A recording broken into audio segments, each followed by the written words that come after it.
So yeah, what's up, guys? This is literally the first episode. I guess I don't want to call it a podcast, but we're gonna call it a podcast for now, till we figure out what we really want to establish this to I be. really just call it chilling with the people. You feel me? Just chilling with the people.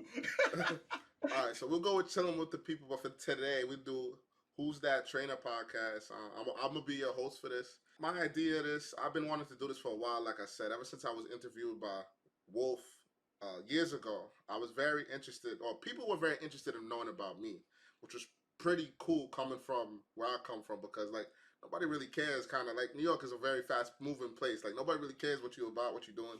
Everybody trying to go to work. Everybody trying to do what they gotta do, basically. And it's different than obviously the VGC community. So, like I said, we got all these great players, but we really don't know much about them. We don't know like where they come from, nationalities. We don't know their backgrounds, basically, and how they are outside of the Pokemon aspect. Obviously, we'll be talking about Pokemon and stuff like that. But I just wanted to bring this. I don't know how long we'll be doing this for, but I definitely want to give this, a good try. And no way to start it off better with my man Silver right here. So, what's good? What's good? So, as long as the people want it, I feel like you should do it for real. Like, yeah. So I'm gonna try to bring a different change into the community. I feel like this is gonna be something good for the future. Vibe check. Like I said, Silver, just introduce yourself, basically, full name, everything. Let's go from there. Hey, well, my name is Eric Stewart. I almost said Silverbroom, almost, but I did it. My name Eric Stewart. I'm from Brooklyn, New York. 29. Okay. I've been playing Pokemon since it came out. To be honest, in all aspects and levels. I think it's like kind of crazy, like seeing you in this realm in Pokemon. I don't want to say it's crazy because I've been knew like what you was about when obviously playing you, but a lot of the people don't know like how long you've been playing VGC for, and how long you've been a part of the community. Because I feel like a lot of people ask me like, did Silver just start playing? I'm like, no, he didn't start playing. He's been playing for like, a while now. So could you just basically tell the people how long you've been playing for? When you really got into doubles per se. Well, let's start with competitive. When did you first start playing competitively? Discovered competitive Pokemon. I want to say, when did Battle Revolution come out? 2010. Wow. Toys R Us. These are throwback days before I even knew Pokemon was that important. Okay. Toys R Us by me and the GameStop used to throw these tournaments. Okay. That you would go to as far as like single elimination. You play and I used to throw them like I want to say like at once a month, once every 2 months. Really? I did that. Because Battle Revolution was Gen 4. When Gen 5, when that came out, there's a spot in New York. There's a spot in New York called King of Games. Yeah, and in Brooklyn. Yeah. Yeah. Bay. And they used to throw locals there. Oh, yeah. And I used to faithfully go there like once in a while and play. I used to either go play Pokemon or when I played Yu-Gi-Oh! One or the other, I used to go play. Okay. That's dope. Like you said, you've been playing for years. The first event that you went to basically was in King of Games, Brooklyn, Sheepshead Bay. Funny enough, when I first started, that was my first event too. It was a PC. Yeah. It was a PC in 2015. I went with one of my mans, who basically just missed me. Basically, I just like, this is more so about you, but I just want to just put this tab in. No, that makes sense. Nah. So basically, yeah, I was like, I was watching, Cybertron and stuff like that. Saw the Ray Rizzo thing. I saw the Judy Azzarelli video. Saw the whole Pachirisu stuff. I'm like, I seen a couple YouTubers like Shofu and all that. I seen a couple of them that they was into VGC for a little bit, nothing crazy.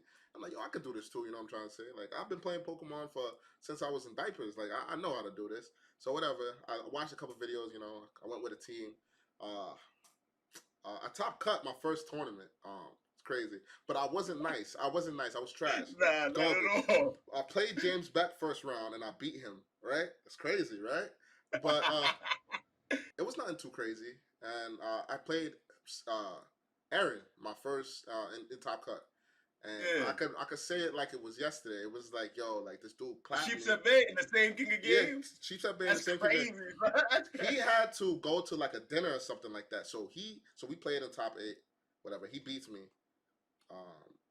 And then he drops. Like, he leaves. Like, he got to go to the dinner. I felt so, like, I hurt. Like, I'm like, damn, he just did that to me, and then he's going to leave me. Like, I just want to know what it was. Like, you really going to do me like that? And I'm like, yo, can I take a flip before you leave? Because, like, not for nothing. Like, it's kind of crazy, like, seeing I don't want to sound like I don't want to sound like I'm glazing him or anything, but it's like, Nah, yo, nah, nah. from a YouTube perspective, when you watching YouTube, especially like guys like him, like the Shady Penguin, the Show Fools, whatever, like you would never expect him to ever. You would never like. I would never expect to interact with them on that level, like a person to Yeah, because person level. it feel like stardom when you watching them on YouTube. Exactly, Like, exactly, it's equivalent. exactly, exactly. So it was pretty dope seeing that, like, he a down to earth dude. We both from Queens, um, we both pretty cool dudes. You know what I'm trying to say? He was a really cool dude, very humble, nothing wrong with him. It was a dope experience. But more so, you went to the military, man. How did dropping like? Did you feel okay? Let me ask you a question. Did you feel that you were good? All right, we understand that you're that guy right now. But I'm saying back then, how did you feel? Chill. Now I'm gonna be honest. I'm gonna be honest. You're one of the top dogs right now. It's we see it. It's now it's inevitable. We can't dodge that. But what I'm trying to say is, back then, how do you feel like you was playing then compared to now? Like, how do you feel like a lot has changed? Like playing wise, obviously the game has changed, but more so of you understanding the game. Like, do you feel like you changed as a person in terms of understanding how to play? Okay, first I gotta say I appreciate that them kind words you said. I can't just overlook that. But back then it was quite easy because I think that was the time when everybody was trying to figure out how competitive Pokemon worked. Okay. Before my first local was in Sheepshead Bay, but my first tournament was a GameStop tournament. Okay. And it was Battle Revolution. I got to the finals, and this is me just clicking Earthquake with my Garchomp next to I forgot what was my flying Pokemon. I forgot.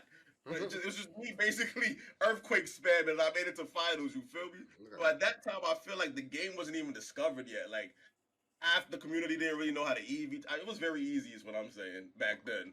So when I came back, it was a culture shock seeing like even in 2015, it was I think that's when they no 26. When did they introduce super training? Like that was just seeing the easiest way to EV trains and things of that nature. Was it 2015? I want to say maybe 2015 or 2016. I'm not too sure. Yeah. Um. So when I saw that, because when I went on deployment 2015, Mhm. before I went on deployment, they have this thing called a Next with the military where they sell like anything. It's like a Walmart for the military. Okay.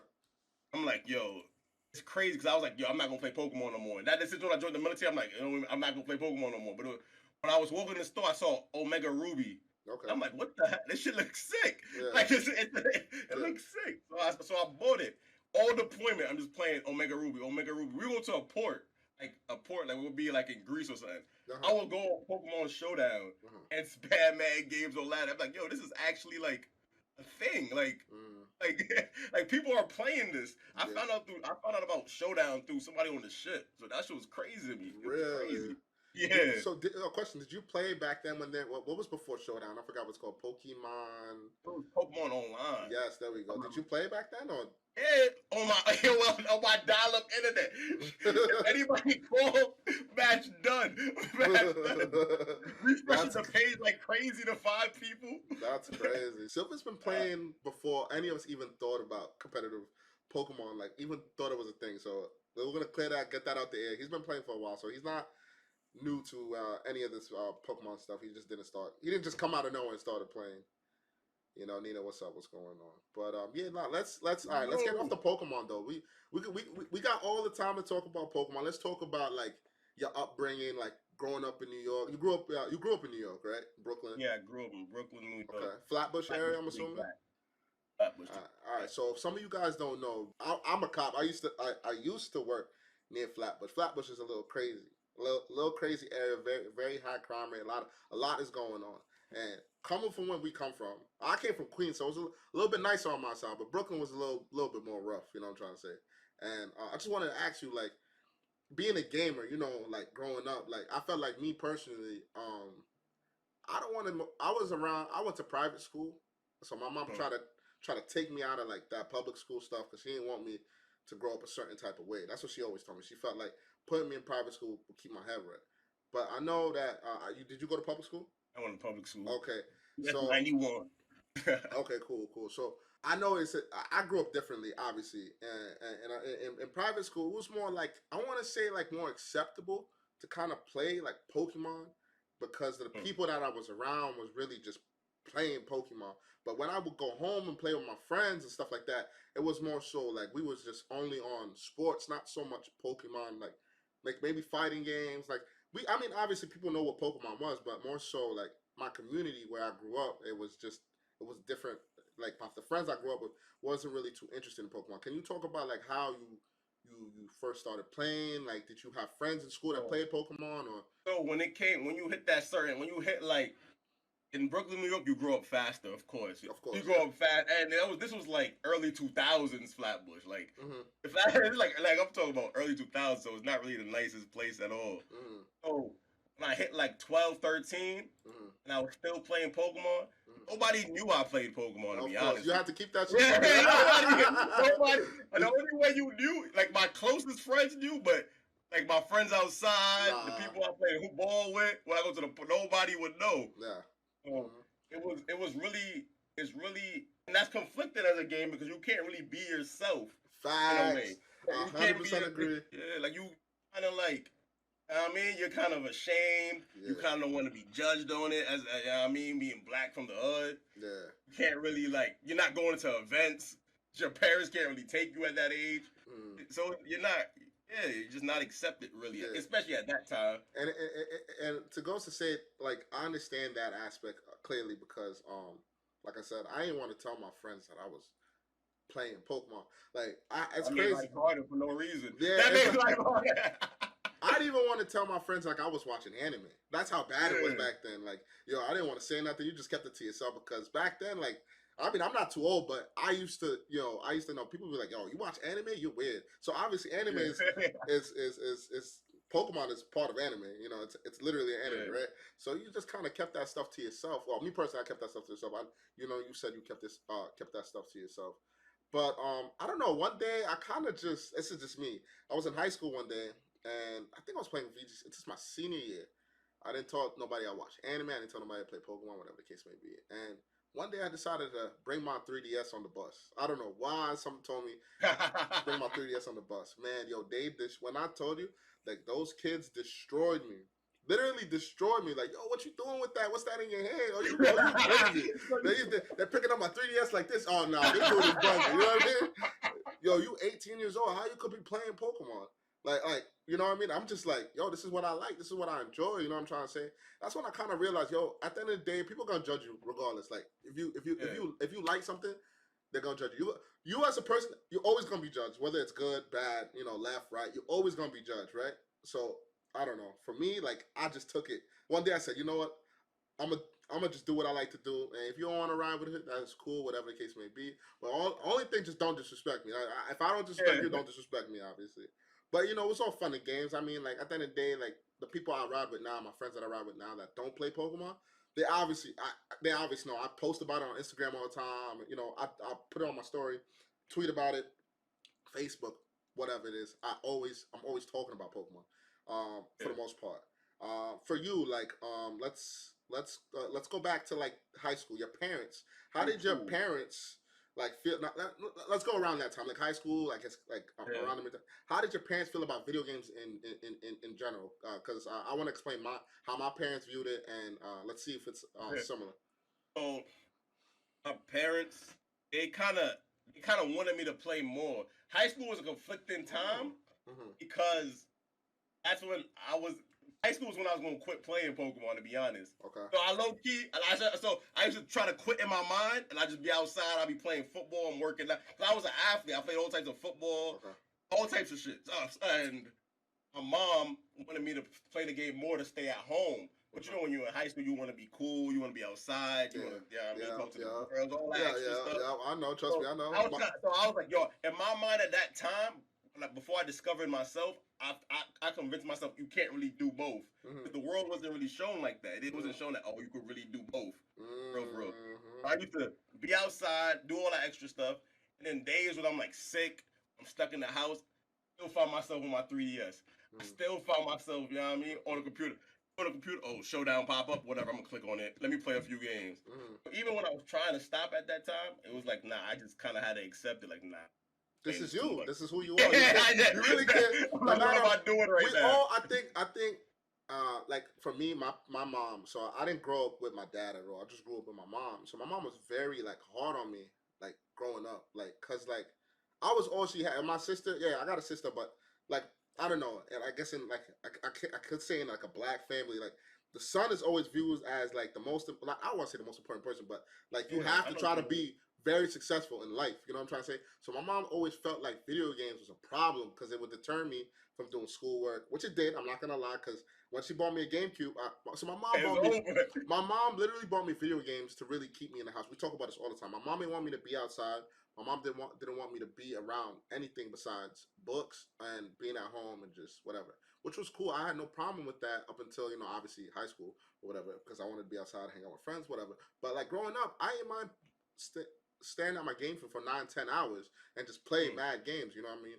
But my mom at one point she was just like she started to notice as I was getting older that I was more transitioning more into not focusing on school and rather just being outside with friends and just playing on the game, whether it be the Xbox, the PS5, whatever, PS3, whatever you name Yeah. it. I was more entertained with that, and it definitely reflected on my grades, whatever.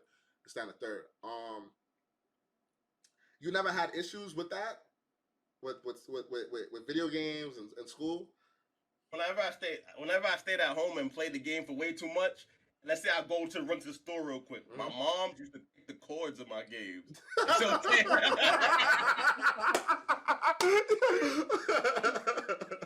yo, she would take the cords, and I would legit like come home and can't turn on nothing. Yeah, I So had that. it got so I had that. it got so bad that I used to have, when she dipped off and go to work, I used to have to try to figure out a hiding spot and only get to play when she's gone. When she come before she come back, I Yeah. Throw that right back.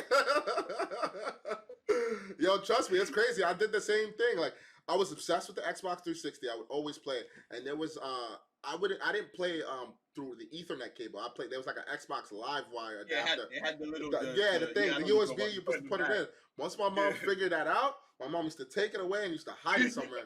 Y'all was crying to stand the third, whatever, left, right. And I couldn't buy one myself. I didn't have no money. Yeah, My mom was my living credit card. So my mom knew like, dang, he's not gonna be able to play without it. So one day, I ended up catching her like throwing something up there, and I did what you did. Basically, every time she came home, would throw it up and just hide it and basically thing. So I think that I don't know, growing up in like a like we grew up pretty similar in the sense of like yeah.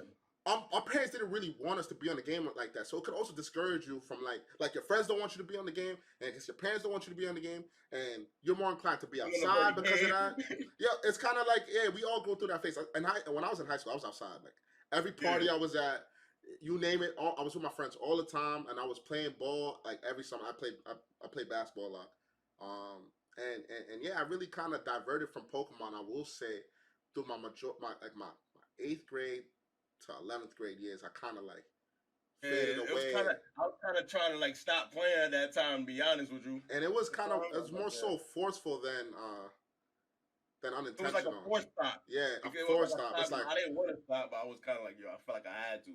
yeah. So it's pretty dope. But not the military. Why the military? Just curious, because I come from law enforcement, and so what decided to make you just like straight up join the military? Also, I want to say Yeah, thank at you for that obviously your service and stuff like that. support. Mm, At the time, I was a personal trainer at Planet Fitness, mm, and we wasn't getting no credit. It wasn't getting no stay home and live by yourself money. yeah. It was getting like some I could buy some food, Mm, and I could probably get get like a pair of sneakers, and that's about it. mm, So I was really at a standstill. mm, And my mom came to me one day and was like, she was telling me about my cousin that joined the army and how he mm, has a house, a car mm, on his own, so it's really got him good. And I mean, like I was in, I'm in good shape and whatnot. So my mm, mom was like, if he can do it and he's not in like crazy good shape, you definitely can do it. mm, I'm like, yeah, but mm, oh, and I'm in the military. And then I'm in the mm. I get it. Trust me, I get it, man. but she said, yeah, but I think you should try it out. I think you. So I said, Ma, you know what?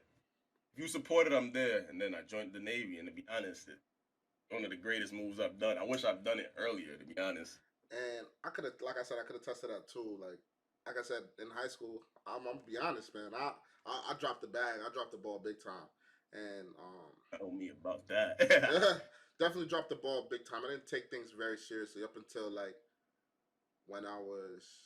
It's gonna get real personal. I'm gonna get real personal. So Like, I never really told nobody this. This is the first time I'm airing this out. This is something crazy personal. I never really told, not a soul, not a soul. Maybe a couple VGC players know, but this was during the time I think I was. How old was I when I was playing? 2015. So I graduated. I graduated in 2015.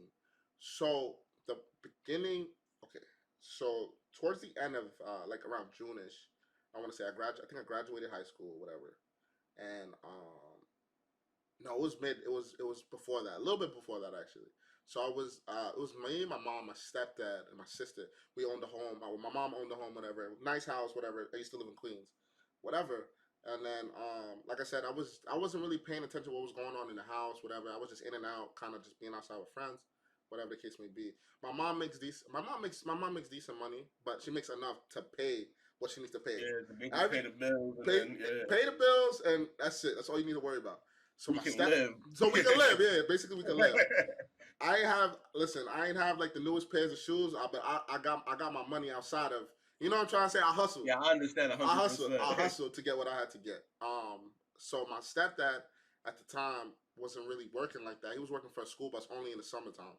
And me and him had got into it one day. I'll never forget. Me and him had got into it because I told him like you really not like doing anything for my mom. Like, what are you doing as a man to like help my mom out? Like, this is crazy. Yo, Like, that take a lot of guts for you I to was really do mad. I that was too. mad young, but I'm like, yo, my mom's working, like, and I see. Imagine your mom's working every day, like doing doubles and stuff like that, and you walk into the crib Yeah, and you see a nah, dude yeah. laying up with his feet up watching TV. You know what I'm trying to say? Like, I'm just mad confused, but I ain't know. So whatever. I said what I said, and my mom got tired at me. She got tired Yeah. of me because she's like, yo, why you stepping out and saying stuff like that? You're not even old enough to be even talking like that. Whatever. So she disciplined me or whatever the case may be, and then as time was going on, whatever, I just seen like a rift between them, whatever. Cool. Yo, one day I came home from school. I'll never forget. This is crazy. I never really told nobody this. I never really ever really wanted to say this to nobody.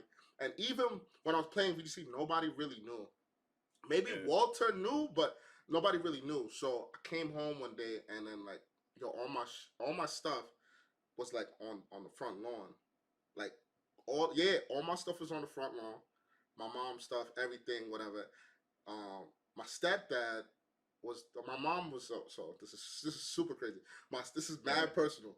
My stepdad, so my mom was making money, but my mom would give the money to my stepdad. Because Okay. my stepdad, because me and my mom, we spoke about this recently, not recently, but a couple years back.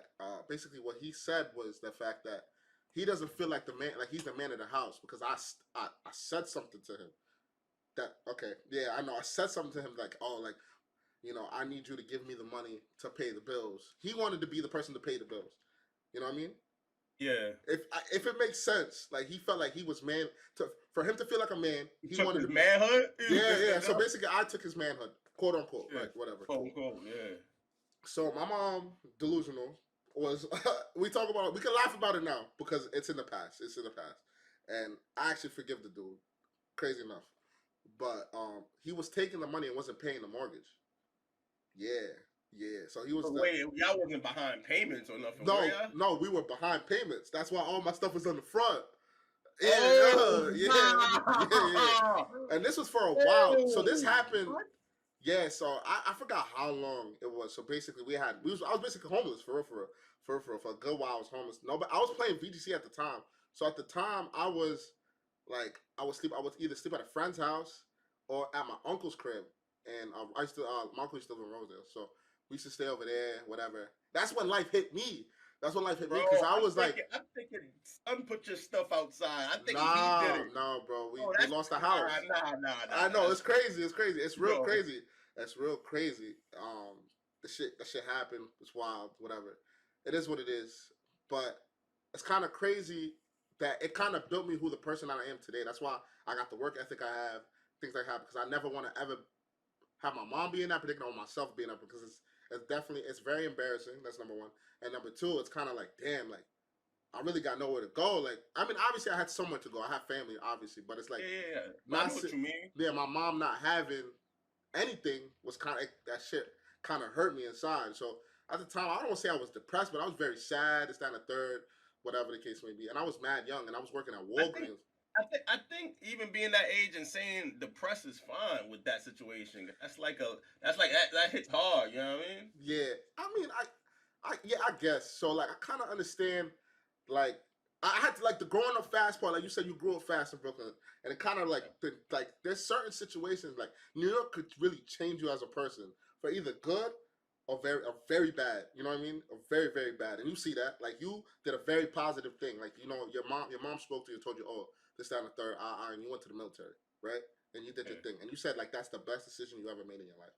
And what I would say, like, why I basically spoke about, because that was one of the best things to ever happen in my life. Which sounds crazy. It sounds absolutely Sometimes crazy. a situation like that'll wake you up. Yeah, it builds character, because if that never happened to me, I would never take life so seriously. You know what I'm trying to say? Because I would always ride on the pigtails of my mom, because my mom does everything.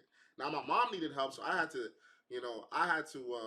try to figure out how I'm gonna get on the police force. I don't got 60 credits. How am I gonna even afford to go to college? That's when I did a whole GoFundMe around that time, and the VGC community helped me to pay like one semester of college. But then I ended up figuring out how to get 60 credits. It was kind of crazy. I ended up, Academy? yeah, for the academy to just get in, because I needed money that quick. Yeah. I couldn't afford to go to. I wanted to go to school. I couldn't afford to go to school, but I needed to find a way to make as much money as I can at a young age. You know what I'm trying to say? And me staying in school for 4 years. That's challenging without any like Yeah, bro. guidance for real, for real. But long story short, this is not about me. The story. This is literally about you. Nah, this is us talking. It's fine. um, I ended up pulling out of it. You know what I'm trying to say? I ended up pulling out of it, and I did it while I was playing VGC, whatever. Going to events with just ramen That's noodles. crazy. Even playing in events under those circumstances. Yeah, man. I kind of, because you know what it is. Even though you're going through stuff, I mean, like going through PCs It was was like kind. your escape. It was like an escape from reality. You know what I'm trying to say? Like, I'm sharing a bed with me, my mom, and my sister at the time. I'm basically sleeping on the floor. Like, I had to escape the house sometimes. You know what I'm trying to say? I'm sitting pretzel style playing Pokemon in the corner of the room, playing VGC, playing in Oh, online tours and stuff like that, because I wanted to give my mom and my sister space around the house. It sucked, definitely sucked, but now I am where I am today, and I can't hate, I can't be mad. My mom is good, I'm good. That's all that matters. That's all I care about. And the fact that you took your mom's opinion on what you should do in your life is I feel that, because my mom, she kind of looked at me like, oh, I'm basically all she got. Like, if I can't yeah. help her, then it's basically over. That's how she felt at the time. And I couldn't tell you how good it felt to go to when I came home from boot camp and I was able to get my mom's like my first whole check. Like, you just hold that. yeah, That bro, was kind of crazy. I trust me. I trust me. I know. I gave my mom my first Walgreens check.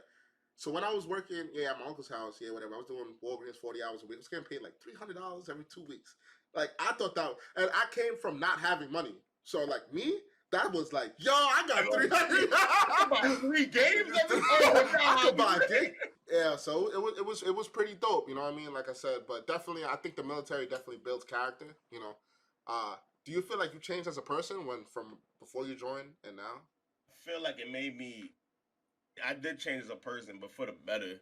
Mm, I started like caring about the little dumb stuff. mm, That's when I joined the military and I was able to provide. Once I was able to, when I started joining the military, I was able to provide for myself, buy my own house, buy my own car. yeah. That's when I didn't care about nobody's opinion. No, you can't tell me nothing. Nothing. Like, you see, once you're able to start providing for yourself, Yeah. and you also travel. I've been out. I have 5 years of sea time, so I've spent almost every amount of the world I've been to. I've seen all different types of people, and some people don't got it. We think we got it hard, you know what I mean? Yeah. Some places got it like super rough. Yeah.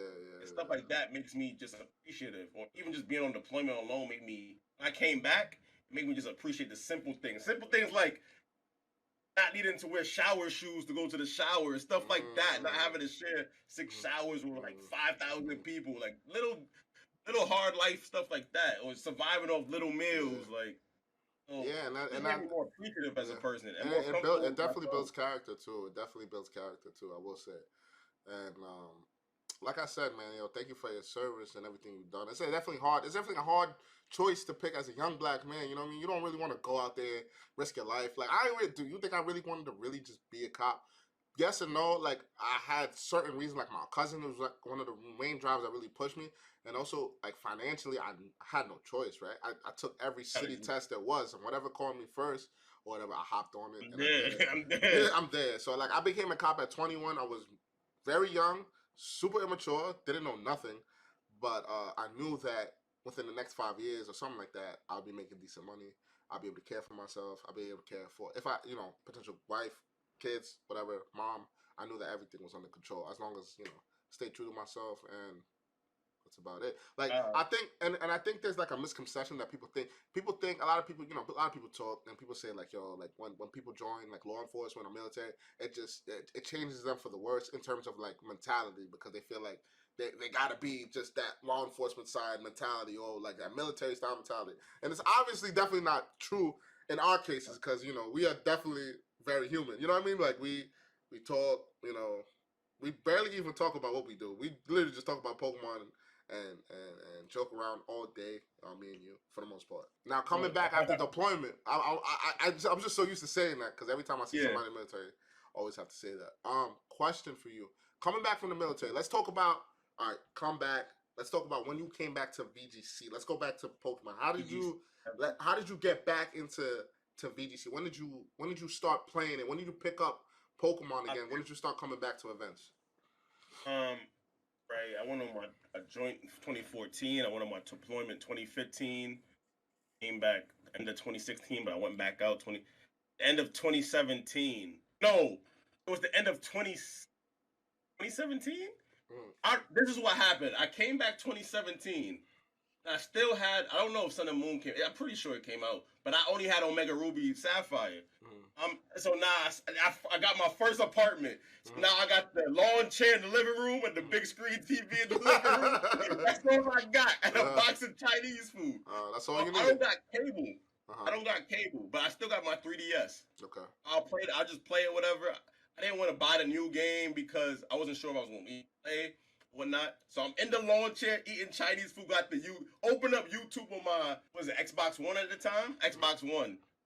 It showed you know how YouTube be showing videos of you watch, because I watched at that time the only people I watched was Shofu, Under. Those were the only Pokemon YouTube people I was watching. And then it showed 2016 VGC World Championship Finals. And I'm like, what? I didn't even know what that was, bro. I'm like, World Championship Finals. And when I saw the 2016 finals is when I knew that competitive VG thing. 2016 was Wolf's finals, right? Yeah, it was Wolf versus Wolf versus Jonathan Evans. Jonathan Evans, yeah. I watched that fight. I'm like, yo, this is rare. Like, I swear I didn't even know Worlds was a thing, bro.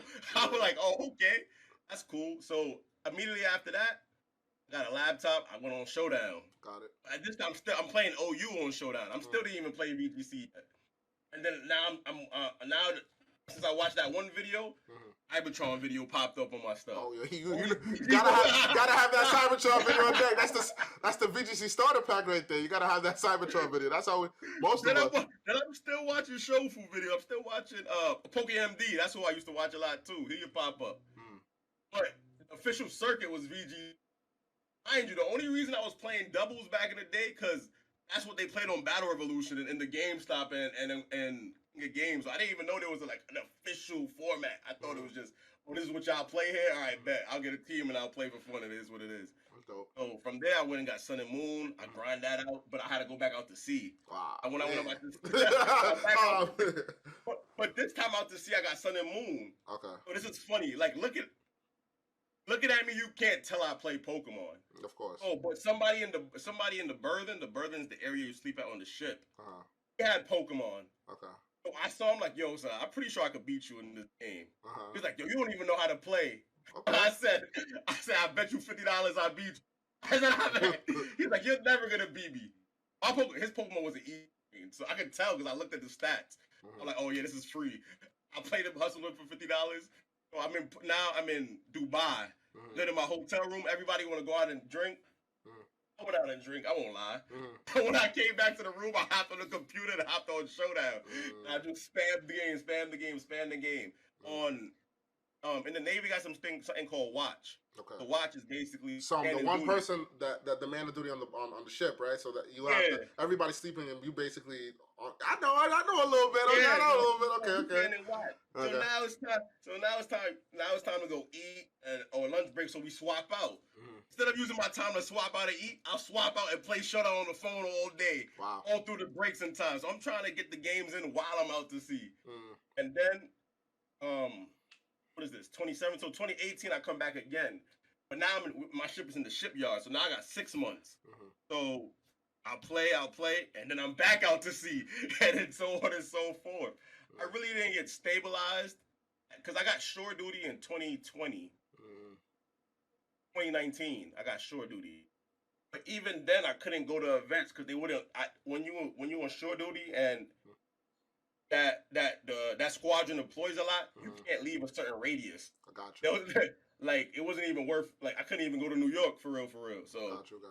I was like, damn, I can't even really do nothing. I can't even. That sucks because you know that you got potential to be playing with guys like like maybe Joe. I think Joe was playing around. Nah.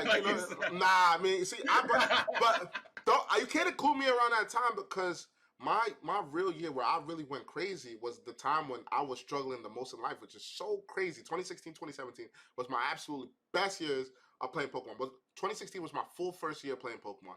I was a day 2 Worlds competitor. A top 16 nationals.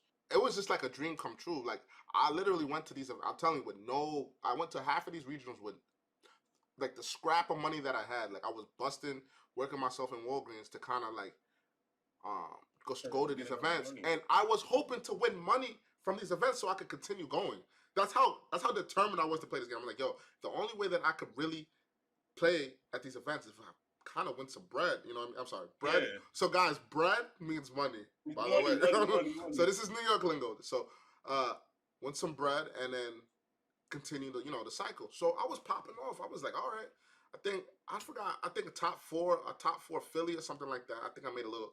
Bro, you know what bread means. I mean, I get it. I mean, I get it, but not everybody gets it. So, I was just popping off. Like, I really felt like I was the man. I'm not gonna lie. Like I thought I was the man of Pokemon. I feel like I was him. Like, I was going to these events. I'm like, I'm a top 8. I'm a top 6. I'm gonna do this. I'm gonna do that. You know what I mean? And like I said, you could ask Kyle to test. I know Kyle's watching this right now. I would go to events and he'd be like, yo, like, let's go out to. I'm like, nah, bro, I'm going to Walgreens. I'm using my discount and I'm getting my cup noodle, whatever, and my water, and I'm chilling. And I'll see. And that's it. It's the truth. Yeah, and it's the truth. It is what it is. I went to nationals on a cheap mega bus that was like $20 something. The mega bus was the plug. The national. Yeah. That's how I got there. You know what I mean? So I'm very humble at the fact that damn, I went through all of that just to play the game that I really do love this game. Like I'm not gonna sit here and I'm not gonna front like I don't care, but I love this game.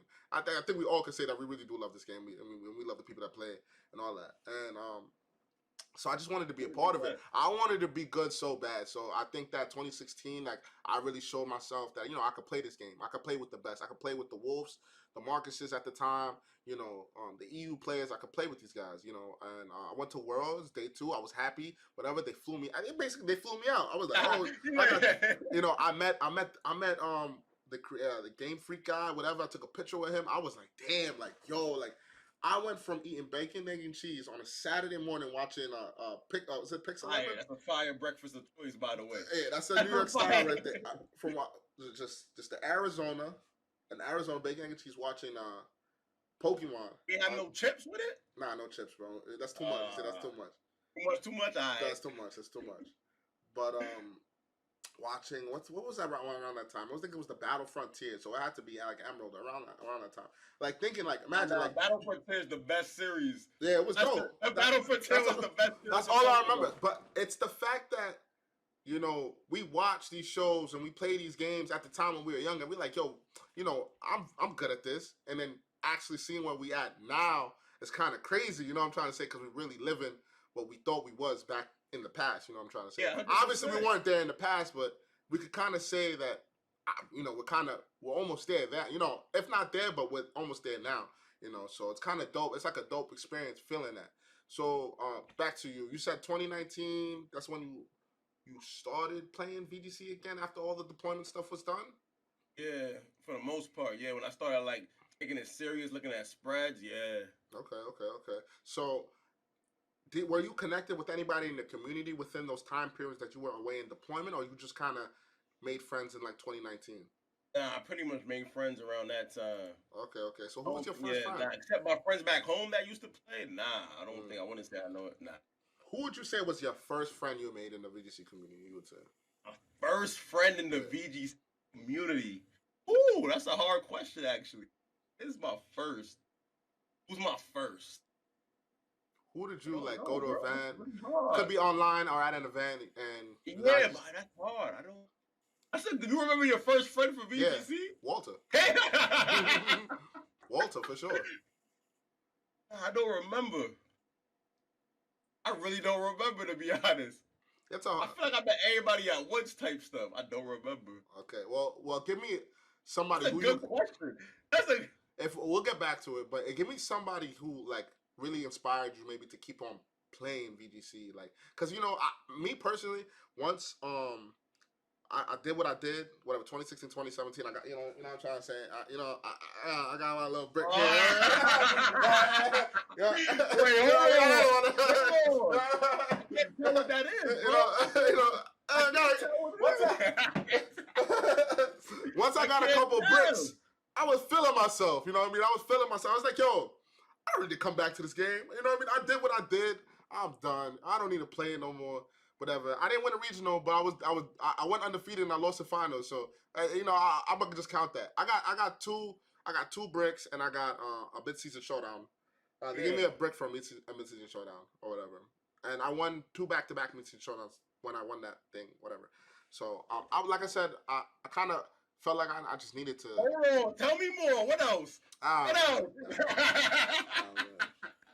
But I'm a very humble guy when it comes to the game, but I definitely did a lot. Like I could say I could humbly lead this game. I don't want to say because I got so much going on IRL. Like it's almost like an inconvenience for me to play this game. I just love this game so much to the point like it doesn't matter anymore. Like this is who I am. This is what makes me happy. So but if I ever had to just drop it, I could understand. Like I did enough. I did a lot. You know what I mean? I got no regrets. Is what I'm saying. Could I have done more? Yeah, but I don't got no regrets. I did. I made myself happy. I made a name for myself. You know what I'm trying to say? Nobody could ever say that, oh man, that Loshi kid, he was whack. When he was playing, he was one of the guys to beat at the time. You know what I'm trying to say? Everybody want to be the guy to beat. I don't care what nobody. The guys to beat though. What are you saying? But no, I just came back. I just came back. This is like my first year fully back. But I'm saying I could have left the game, is what I'm saying. And there was times where I really felt like there's no reason for me to come back. Like I would sporadically show up. Like I went to Hartford in 2019 and I got 17th place. I never touched the game. Like 2019 I never touched it. I just played on showdown like for a little bit, went to the event, whatever the case may be, and I almost cut. So I always felt like, man, I'm good at this, but you know what I'm trying to say? I'm there. If I try, I'm here, but if I'm not, it's okay. It is what it is. I could always pick it up in the future or whatever the case may be. And I picked it up and back again this year, and it's doing well for me, but let's talk more about you, man. Let's talk about that first VGC tournament, man. How did it go for you? My first region, like after let's talk about region? first regional, yeah. In 3? In Indiana? Series 3? Was it Indiana? Nah, this was last year. Last year was the first regional. That was your first regional last year? Yeah, that was my first regional. Wow. How did you do? Yeah. I think it was 6-3. It was top 64. Oh, that's pretty dope. First event. Yeah. That's nationals, you said, right? It was 9 rounds. It was Indy? Oh, yeah, it was Indy. Yeah, it was Indy. Okay. How'd you do? Yeah, it was, I believe it was 6-3. That's pretty good. So, it was top 64. Okay, that's dope. Whatever top 64 was.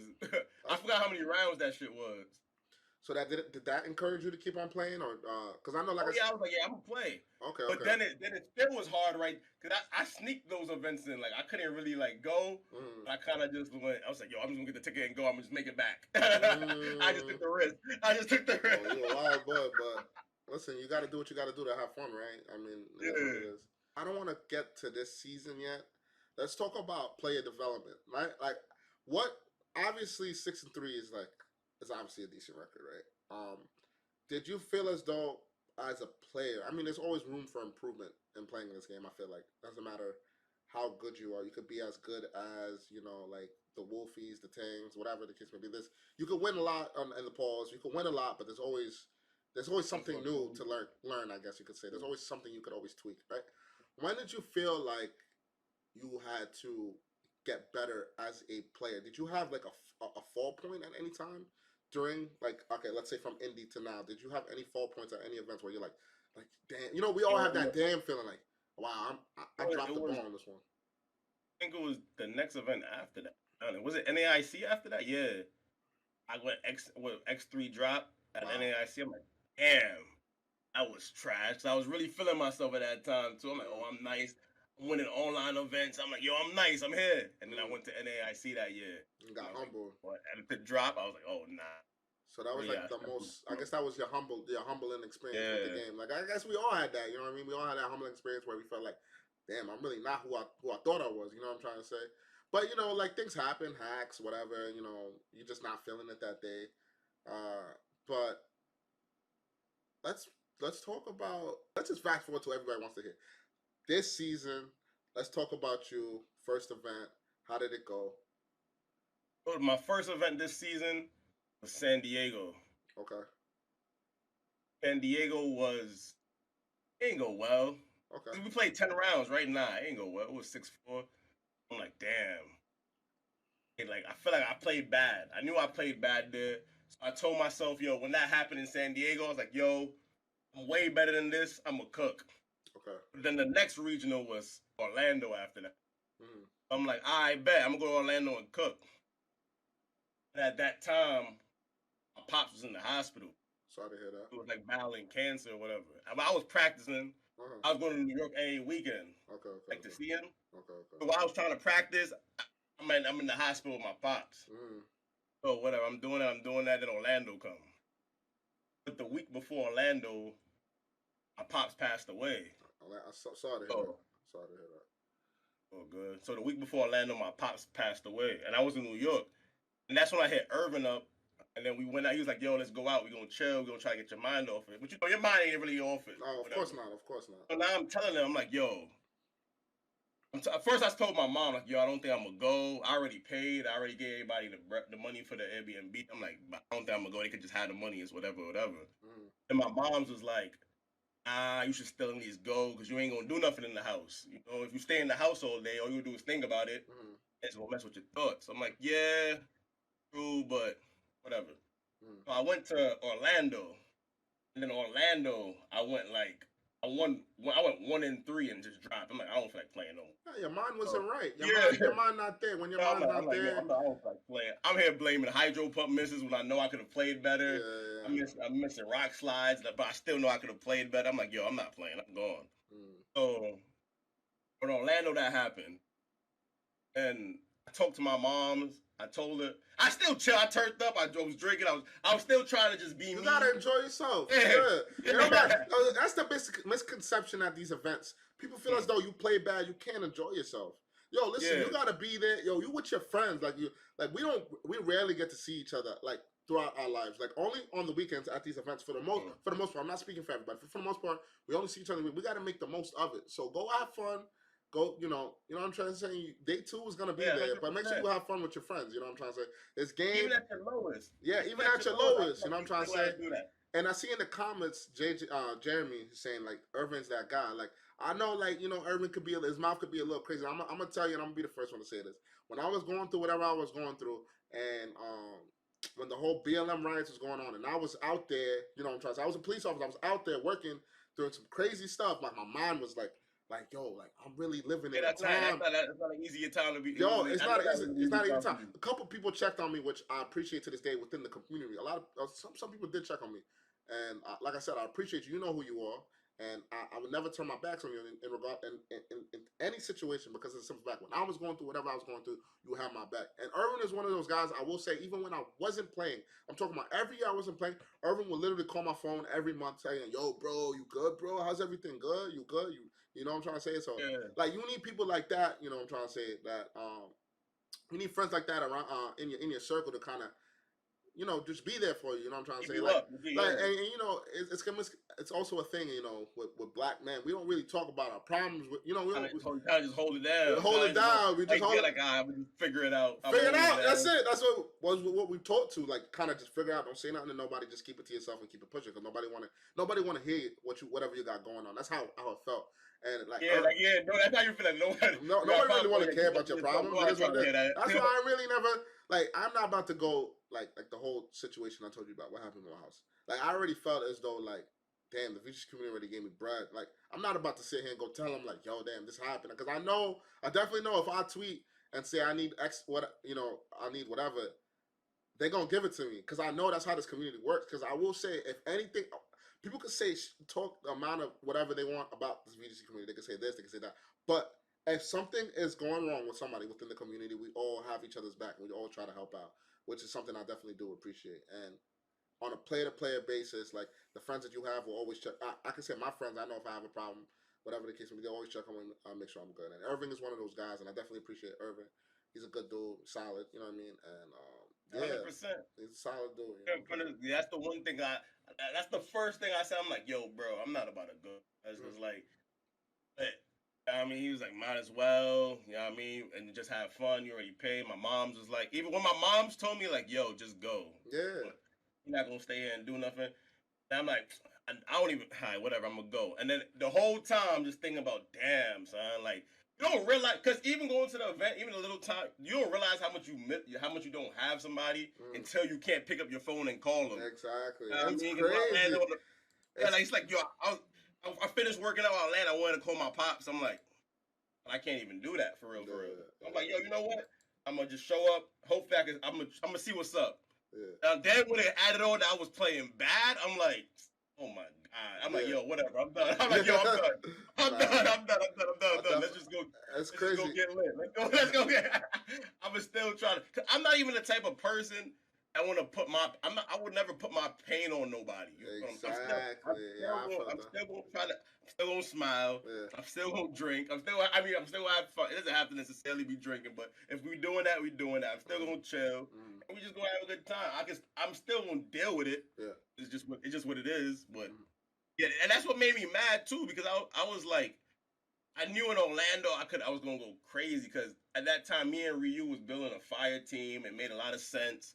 It was super balanced, but I like playing balance, and so it was fine. But playing back, I gotta think a lot. And I wasn't really like. I know I didn't play optimal. He wasn't there. Yeah, I wasn't playing optimal at all. Trust me. Like, all right, whatever. We going. I get it. And like I said, condolences with your pops. It's not easily dealing with a situation like that. Like I said, I know on stream I was talking about my cousin the other day. Like, I took for granted when he was always trying to reach out, or whatever the case may be, and I was just kind of doing my own thing, doing my own Pokemon thing, whatever. But like I said, like, you gotta really cherish your loved ones while they're here. You know what I mean? It's very important to cherish your loved ones while they're here. Like, this game gonna last forever. The game not going nowhere. Trust me, I'm still here. So I know that's how I know the game not going on. And you know what I'm trying to say, always check on your loved ones. You know what I'm trying to say. It's definitely something that should be said and uttered a lot, because a lot of people get lost in the source of whatever they got going on and forget to check up on their peoples and stuff like that. It's very important to just check up on your peoples and stuff like that. Make sure they're good. Whether it be a quick phone call, whether it be a thing like and one thing I'll tell people, like, holding on to grudges with people, drop all that, man. It's not even worth it. You only get one life to live, in my opinion. It could be something crazy. Like I said, if I could forgive, like, my stepdad for whatever happened. You know what I'm trying to say? Because, at the end of the day, it's one life you live. It's a crazy situation. Like, I will never forget what happened, but in my heart, I'm going to have to forgive it, because you don't want that hate inside of you. Hate. It's a lot to live with that. It's a lot. It's a lot of pain. With all types of anger. And trust me, and I was living with that anger for a while. I was a very angry person, and I was doing things I shouldn't be doing. I was doing at the time too, and I just realized I wasn't being myself, like who I really am, and I just kind of changed. I kind of stopped, you know what I mean? And I kind of cherish. You gotta cherish people, man. Cherishing people is very important, man. And Yeah, I'm glad we got to speak on that too. Like I said, I didn't want to make this interview more so about like Yeah, Pokemon and stuff like that. We could talk, like I said, we could talk about Pokemon, but like I said, getting to know you as a person because people really don't know you until you talk, until you say something, obviously, right? yeah, But okay, Orlando was a disaster, but you had fun with your yeah, friends. So yeah. you got back in the builder. Where are we at? We're at Series 2 now, right?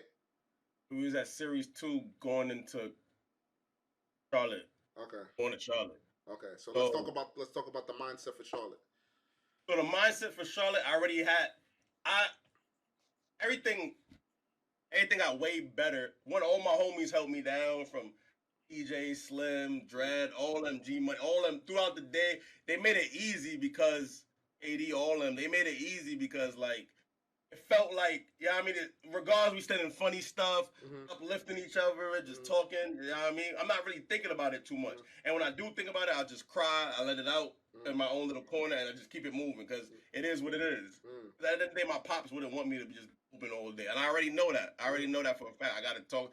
Because even when he was in the hospital, I got to talk to him. Yeah. I got to, yeah, I mean, You let gotta him know keep it. You everything. gotta keep it. Look, you gotta keep it gangster while you in front of him. Like Yeah. I was telling my friend. My friend is going to a very similar situation like you. He has his one of my best friends. He has his pops literally right now has had a double transplant and it failed or Hmm. whatever. So basically, he was hospitalized whatever after the surgery, and they basically sent him home and said, "Enjoy your time with your pops." Basically saying, that he's eventually gonna pass. And he called me crying, whatever. And then I was like, "Yo, like, I can't really. I could apologize. I could say I'm sorry. There's nothing I could do. I'm not a doctor, but what I'm gonna tell you is, when you're in front of your pops, you gotta keep it gangster. You can't. You could cry. You could be like, pretend like nothing's going on. You could, talk to him, whatever. But make sure when you crying, you leave out that room and you start bawling your eyes up, but you come back with a smile on your face and you love your Yeah, and pops. You then know what I mean? just say, You know what I mean? Keep it gangster. You know what I yeah, mean? That's what I told him. Like literally, this is how I. All right, for the beach. This is how I told. This is New York. Keep it gangster. You know what I'm trying to yeah. say? You gotta keep it. You gotta keep it gangster. It's okay to cry behind the scenes, but you know what I'm trying to say. I told him I don't think your pops will want to see that, especially in the state that he's in. It could only, in my opinion, I think it'll probably make him worse. You know what I'm trying to say? Because Because he's you sick. rather nothing's more powerful than I've always learned nothing more powerful than a smile and just being positive. You know Yeah, what I'm saying? that's a Regardless of fact. what you're going through, Exactly. regardless of what you're going through, Exactly. it, That's it so only true. becomes crazy when you fall into the darkness. Not saying that you can't cry, that you shouldn't feel sad, Mm-hmm. but like I said, like if you see me put my head down, it's fine. You feel me? But Yeah. just Yeah. know it's coming back up. I'm never gonna keep my head down. With a smile. You know what I'm trying to Yeah, say? it's never gonna stay down. So yeah, so going to Charlotte, I done had my pop's funeral. Mm-hmm. I've dealt with it. My tears, I talked to my moms, Mm-hmm. well, everybody, my whole family, friends, whatever, whatnot. And I had this side like, yo, do I want to still like go to regionals or whatever? I'm like, yo, I know I'm nasty. Like, you feel Yeah. what I'm saying? I know I'm nice. Uh-huh. And then Orlando was not it. So I was like, yo, I was like, nah, that was not it at all. So I'm like, yo, we gonna run this back again. Mm. So at that time, I was running bad sets. Like that was around the time I was running mad sets with you too. Yeah, so Yeah. so And let's I go. know at the time, This is where I think me and you became cool because Yeah. I don't know. You would pop into the stream, we would talk, whatever. You would send the Henny bottles in the stream, whatever, cool like that. So I don't know how we connected. Like I forgot how we connected, but we definitely locked in through Discord. Yeah. I think it was probably through Slim actually. Now that I remember, it was Yeah. through Slim. We connected, whatever. And I think he was like, "Yo, let's play a set or whatever." We play. I remember using. I think you had Guard, Palafin, Hands, Flutter, Arcanine, Amoongus, whatever you had. And mind you, I'm playing like you know me when I play I'm playing people. So 100%. I'm playing you and you like beating me like every game with this Garg stuff. I'm like, wait, hold on. I mean, I'm switching up the team. I'm trying to see maybe it's the team about. He beats me again. I'm like, wait, hold on. And then we play it. I'm like, yo, nah, this kid is. I'm not gonna say kid, but nah, he's nasty. He's good at this game. You know what I mean? And he's definitely got it. He's definitely got it. If not this next event or whatever event he decides to like really put it all, he's gonna put it on for this. He's gonna put it on. Like he's gonna really get a very good placing.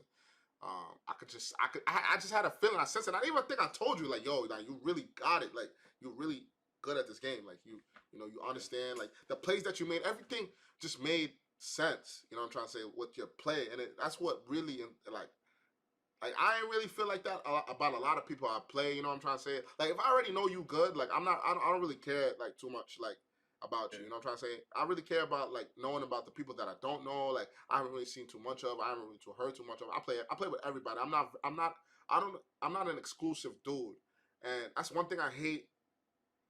I feel as though in the community, especially when I was playing, I feel like people were Yeah. very exclusive. Like Nobody want to lose when they no, out there. nobody want to lose, and the top players don't want to really play with. You know what I mean? Yeah. People that don't really got a name for themselves, which was a fact at a certain point. In my opinion, I feel like this is my opinion, and I was that guy. Like I talk to everybody. I mean, you hit me up, I'm gonna talk to you to this day. Like you hit me up.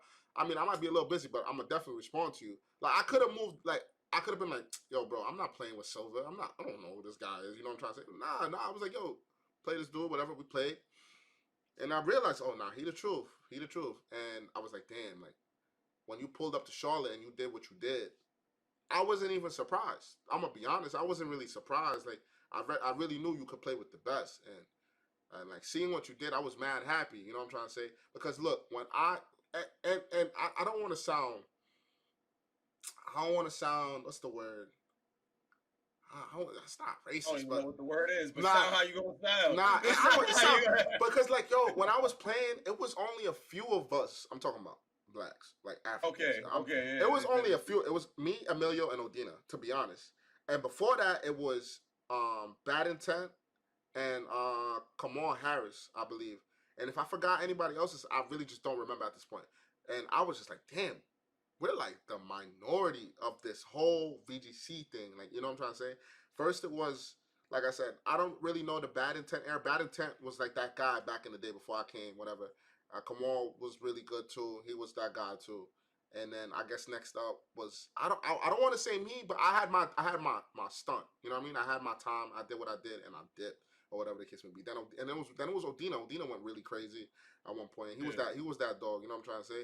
And Emilio obviously put on when he got second at Worlds. Like that was like, yo, like, nah, that's dope. You know what I mean? Yeah, So that's dope. real love. You know what I mean? We don't really see, and we could speak. We don't really see us in a limelight like that. That's kind of crazy. He's on the top stage playing he playing for the set of his life right now at the top stage, and he black. Like it's kind of crazy. It's just kind of crazy seeing that. And like I said, I don't want to sound like. Nah, it is what it is. It is what it is. It's good to see our people do good. It's a good feeling. I don't know how to explain it. I don't want to sound too crazy. And like Emilio was like really put on with like I feel like for me seeing Emilio do that, I'm like, damn, I could do it too. You know what I'm trying to say? I could really do that. I could win worlds. Emilio almost really won worlds. You know, that's really crazy. You know what I'm trying to say? Hey, Sudoku Master, what's up? What's going on? And I was really dope seeing that. And he a cool dude too. If you get to know Emilio, if you guys ever talk to him, he's a really cool dude. He's a cool dude. Definitely goated. Like I said, it wasn't a lot of us, bro. Like I'm just saying, it was very few. So when you did what you did, I mean, like I went undefeated in Swiss before in 2017 in the regional. Amelia has done it multiple times. Now you just did it, and it's just kind of like, damn, like you know, it felt good. Like yeah, we doing our thing. I don't know if Odina did it too, but it was just a good, very very good feeling that and seeing that. And there was others, who day toured and stuff like that. And I'm like, yo, like damn, like the community really shifted in terms of us, like our people, like we're really showing up at these events now. We're really making a name for ourselves. And you got to think about it. There's like 700 something people going to these events, 600 something people going to the event. That's way bigger. That number is crazy. Any event I've seen. You know what I'm trying to say? And like I said, there's probably like a handful of us that probably go to an event, but you will see 2, 3, 4, 5 of us in day 2. You know what I'm trying to say? And doing a couple of us in day 2. You know what I'm trying to say? And doing our thing, which was really, really, really dope. And they gaming too. That's the thing, you know what I'm trying to say. So seeing you do that, it put a warmness in our heart. I don't know if Dina's not really playing, and when you watching at home, it's really different. Like when I was watching VGC at home because I couldn't compete, I was like, yo, damn, I'm missing out on this. Yo, I should be there. I could do it. I could, you know what I'm trying to say. And then I seen, like I said, I seen Emilio just taking over, doing his thing, and I'm like, all right, man, Emilio got it. When I see Jeremy doing, I'm like, all right, got it, we good. I don't gotta be back yet. So it's love. It's really, you know, Hey, y'all just go to work. Hey, I'm gonna just go to work. You know what I'm trying to say? But it's dope. I don't gotta say nothing. I'm gonna text them. I'm gonna say nothing. But it's just dope. You know, seeing that they, you know, they doing their thing, and you know, we representing in numbers now. We got a couple of heads. You know, I'm trying to say that really, you know, people on the come up that really didn't get that placing yet. But like, I mean, like you know, you top cut. I mean, I'm sorry, you went 9. Was it 8 rounds or 9 rounds? How many rounds was it in Charlotte? I forgot, guys. Oh, that was 9-0. 9-0, yeah. You went 9-0. Tell me, I don't want to dabble too much in like you know the sets that you play because that's just I feel like it's a little too much. But tell me on like how did you feel doing that? That's a crazy feat. Like that's a crazy feat at this level of VGC right now. That's like a crazy thing to do. To go undefeated. I always thought that was impossible for real. Yeah. Until I was just taking it one game at a time and really trusted my game. Then I saw it. I'm like, wow, like I could really do this for real. If I focus and put my mind to it. And we also have really I forgot somebody. We also have Techno Z. Obviously, he's doing his thing too. Zachary Thornburg, he's doing his thing too. I'm just saying, like it just felt amazing seeing that. But continue. Yeah, I was just locked in, and that's when I knew that that's what brought me up to a whole nother level. Like if I really just focus and play my game, I know what I'm doing and I got this. I was like locked in, just really one game at a time. It sucks when you start thinking of it in the grand scheme of the tournament. You're like, I gotta win 7 rounds, I gotta win 9. You for real just gotta take it one game at a time. There's no other way to go about it. And just stay level headed. That's why whenever anybody's happy for me that you're 5-0, you're 6, like just chill. Like they think I'm playing, but when I say chill, I really mean it because I'm trying to stay level headed. You feel what I'm saying? Yeah. Because the minute you think. But you gotta understand too. Like it's a double-edged sword because you gotta understand like people that congratulating you, they feel that for you because it's like like you don't really see that too often. It's kind of crazy, but I understand where you're coming from with staying level-headed and staying focused. I feel like that's very important at an event. You know, and the team that you are playing is definitely something that you gotta stay focused on. It's a very turn-by-turn team, and you don't want to slip up. With definitely with your button clicking and stuff like that. So yeah, you're 9-0. We go to day 2. How are you feeling for day 2? Day 2. I'm not gonna lie. After day 1, I was like, "Oh, I did it!" Like I felt like I won in my mind. Okay. So you already know everybody went out and celebrated. We turned up, all that extra stuff. I come back and I play day. I still feel like, I'm 9-0. I really just gotta win a few games, and then I'm in top cut. I bet. Let me just try to get out these games real quick. And I did that. Yeah, you did that, man. And I'm not gonna lie. I swear to you, I was like, damn, like he's really him. Like he did, you know what I mean? He did what he did. Like nobody could take that away from you. You top cut a regional at this level, which is like, like people don't understand how hard. Like it doesn't it doesn't matter. It's very hard now to definitely top cut a regional. I think it's probably one of the hardest things to do at an event. Right now. I mean, day 2, we could all say, it's definitely hard to day 2 also. But there's something special about being in that top cut atmosphere. You know what I'm trying to say? Saying that you're a top cut player, you know what I'm trying to say? It's definitely a different type of feeling. And you coming in with basically no name and, I'm saying, no prior, no real crazy accomplishments prior. Like, I know, like, it was probably one of your best feelings you probably felt in VGC, like, in your time playing VGC, because you knew that you were that guy. And I'm not gonna lie, I was like, damn. I don't know, I think I top 32 or something like that. I was like, damn. I suck.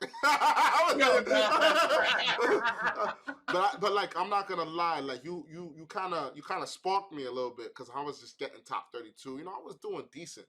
Top 32 is not bad. I top cut the first regional that we went to, San Diego or whatever. I got top 32 over there. I was top 32. I was like me coming back into swinging things. I didn't expect to be where I'm at right now. I swear to you, I didn't expect. I played maybe top 64 blade because I knew that the level of play got better, and I didn't. I always, you know me. I always put myself down. In any situation, I feel like I'm not the smartest. I'm not the best. I'm not the thing. That's just how I am. That's always how I've always been. And like, with that being, Scarlett's saying there's like zero room for error in most day 2s if you go 7-2. Yeah, it's hard. It's very hard in day 2. It's very important to go either 8-1 or 9-0, and you just gotta ball out. You gotta ball out.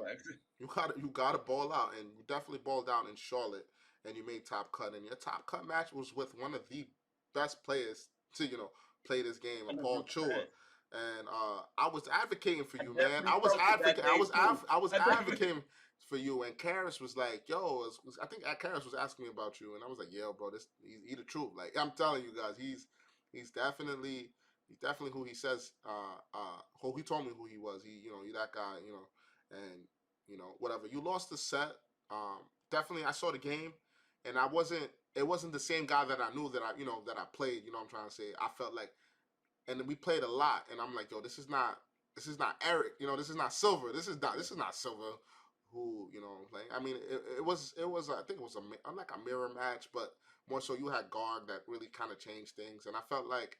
Yeah, you lost, but you definitely could have played better. And that's me as a brother. Yeah, Me as a brother telling you that, like, yo, you could have played that set, brother. And I would want you to tell me that too if you ever see me not playing like, to the best, optimal to the best. Because I felt like maybe in your head, like you were just kind of happy to be here, kind of moment. This is like a I'm just happy to be here. like not in the sense of like. You there, like you're really on stage, like being on stage. I think it was your first time on stage. Like, yeah, even though we joke about just happy to be here, at that moment I was just happy to be there. To be honest, it wasn't really mostly about like winning the set at that moment. That moment was mostly like, damn, I'm really here. That type of. I hear you, and like I said, I saw the set, and like I said, I know you. I didn't really know you like how like we built a brotherhood obviously from that time to now. But I'm saying I didn't really know you, but I definitely knew how you played, and I'm like, nah, Silver don't really play like this. You know what I'm trying to say? He don't really think there was like a couple turns where you could have made a couple plays, and I'm just like, he's just kind of just playing to play. And I was like, all right, well, at the end of the day, he top cut, I didn't. So maybe he's seeing something that I'm not, or whatever the case may be. And we ended up chopping it up, whatever. And you felt I saw it in you, which was like a burning fire. He was just like, yo, like that wasn't me. Like I don't know what I was doing up there. To be honest, like Chua gave me the business basically, and I'm not gonna lie. Like I played Chua too in Orlando, and it was on stream too, and he gave me the business. And that's when I had my full circle moment. I'm like, bro, what am I doing? Why am I playing like I gotta step my game up. I gotta step my game up. I'm bugging out. You know what I mean? I'm bugging out. But yeah. So you end up getting top cut, top 8. Still very, very, very, very good performance. Did you attend anything after that? Did you play in any events after that? After that, I played a PC. I played a PC. You won that PC, I think, right? I won the PC. And that was with the same team that you used at the regional. That's the exact same team I use at Hartford. Just minor changes and minor spread changes. Okay. And I will say, guys, this is where this gets really interesting because we're gonna talk about how me and I'm gonna pretty much talk about how me and Silver really got close. Because honestly, we was just like our prep. Like I'm not gonna lie, I've seen the way that other players prep, and it's really crazy because I see the Google Docs, the damage calcs, you name it. I've seen it. But like I'm gonna be honest, and it's like I don't do none of that stuff. And Silver could say the same. He don't really do none of that stuff. I honestly, not at all. I was honestly just sliding the EV bar, and I'm just saying like, yo, we going with this, and that was it. And I will say that was definitely not the way to go. And then I found out about KD, and things you put me on the KD because I'm like, yo, where you get your spreads at? He's like, yo, KD. I'm like, okay. So I hit up KD. I'm like, yo, I sent him a team. He's like, yo. This is wrong. This is wrong. This is wrong. This is not it. This is not it. I'm like, yo, bro, I ain't know none of that. I just know how to click buttons. I know that was probably like a full circle moment for Katie. He's like, yo, this guy's like, he's this good, but like his spreads is probably like trash. You know what I'm trying to say? Like, I was like kind of embarrassed because at the same time I'm considered to be like I guess a top player, but like I really don't care about I don't want to say spreads are very meaningful. Yeah, it is, but I feel like the play is more important. Exactly. But I feel like the spreads in this play. I think the play is more important, and when you're at the highest levels, that's where your spreads really matter. Exactly. Yeah. I agree to that. Your play can kind of carry you. I can play with a 2-5, 2-2-5, 2. If I'm just better than you and I know what I'm doing, I can still win. I could agree to that. Definitely with the team that I brought to the last regional, I kind of was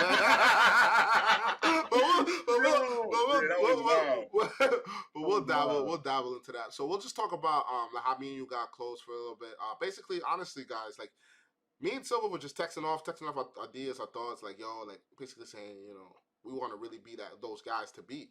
You know what I'm trying to say? Like almost as if like honestly, what really inspired me, like as a like working with you, like I kind of wanted to be kind of almost similar to like a Marcus and Wolf kind of vibe, because those dudes when I was playing, those were like the two guys to beat, and they were in different regions. They're EU one in North America. Marcus is established, really good player in the EU. Obviously, he obviously won a regional not too long ago. He's still that guy. He's still that guy, and Wolf still that guy. And like I'm like, damn, like I'm trying to be like those dudes. I'm trying to say that and I know them. Nah, I want to say like on a real personal level, but we're cool, and I could tell like they definitely locked in. I'm trying to say no matter what they're locked in, and I never really, I mean I had in terms of play, I never really had somebody that I felt like almost mirrored me in the sense of like style of play and like level of play. And it's no disrespect to nobody I played with. I just it felt different when I played you. It felt like damn, like. You know what I'm trying to say? It felt like you know what I'm trying to say? No, Odina, but you were away from the game, so you weren't playing. So you can't see the chat. He said I'm offended. Nah, but you weren't playing in terms of like this year, and I haven't played since 2017. Is what I'm saying. Definitely 2017. Obviously, me and you, we were gaming, but it felt different with Silver because I'm like damn. Good. And he top 8. You know what I'm trying to say? It's time for me. We should definitely lock in and work together. So we started locking and working together. But like our comparison of working together is definitely different from other people. Like you got guys like Chuppa and like I think Lexar is his name, and T Slang, and I forgot the other kid's name. He's a tall young kid. I forgot his name. They all recently worked together on a team. I know they definitely broke the team down from matchups to spreads to you name it. They definitely worked on it and definitely said, all right, you do this into this into that, and etc. And me and you texted all the time, yo, we're going to run the same team. We're going to do this. We're going to do that. We're going to do that. And we never ended up doing that. What we did was I ran the team. That was on you. I told you to run the team. It's true. It's on my fault. But I will say the way that we did prep was just playing sets against each other, like 30, 50 sets. And we would literally play one team. I had played like one team. You play one team. We're clashing. We're playing games after game after game after game after game after game after game. And that was legit. I promise you guys, I'm not making this up. This was legit. Our practice. But I feel like that's it's crazy. It's crazy thinking about it because I'm like, yo, I feel embarrassed a little bit when people talk about their prep. When I saw Toller Webb's Google Doc on the team that he brought to Charlotte, not Charlotte, Hartford. I was like, wow. I was amazed, actually. In a good way. I felt like honestly that was good prep. Honestly, good, very, very solid prep. And it's just I'm kind of lazy. You know what I mean? I just kind of and not to say that I don't know what Toller does outside of Pokemon. I don't know. I know he's a very smart kid, whatever. I work a lot. You know what I mean? I work a lot, and when I get home, I'm mad tired. I know you work a lot. You get mad tired. We both sleep, whatever the case may be. I hit you with a text. You trying to play a set? And if you don't answer, I know you sleep. And if I don't answer, I'm sleep. For the most part. So like that was literally legit our prep going into this event. I will say like our sets were like we was going at it. Like it was like yo, like I wish I saved like these. It'd be like yo, 1 week you got it, and then one week I got it, and then the next week you got it, and then it's just like yo, like I want to use this, and you're like staying true to that team. I'm telling you guys, that team that he stayed true, he did not switch up. That was the team that he was gonna use. You know what I'm trying to say? And I always second guess. I'm like yo, man, I don't want to lose the hard trick room. I don't want to lose this. I want to do that, and I get anxiety and whatever. I switch my team last minute. I switched that the morning that you came to my house. I literally switched my team to whatever. Yo, you was like, it was crazy that at first you were like, yo, I'm about to run a bomber snow. I was gonna run a bomber snow on the Sun team. So on the Brute Bonnet slot, it was gonna be a bomber snow, and there was gonna be a snow mode with bundle and a bomber snow. And I was like, I got my Rose invite. I could just try this out, whatever.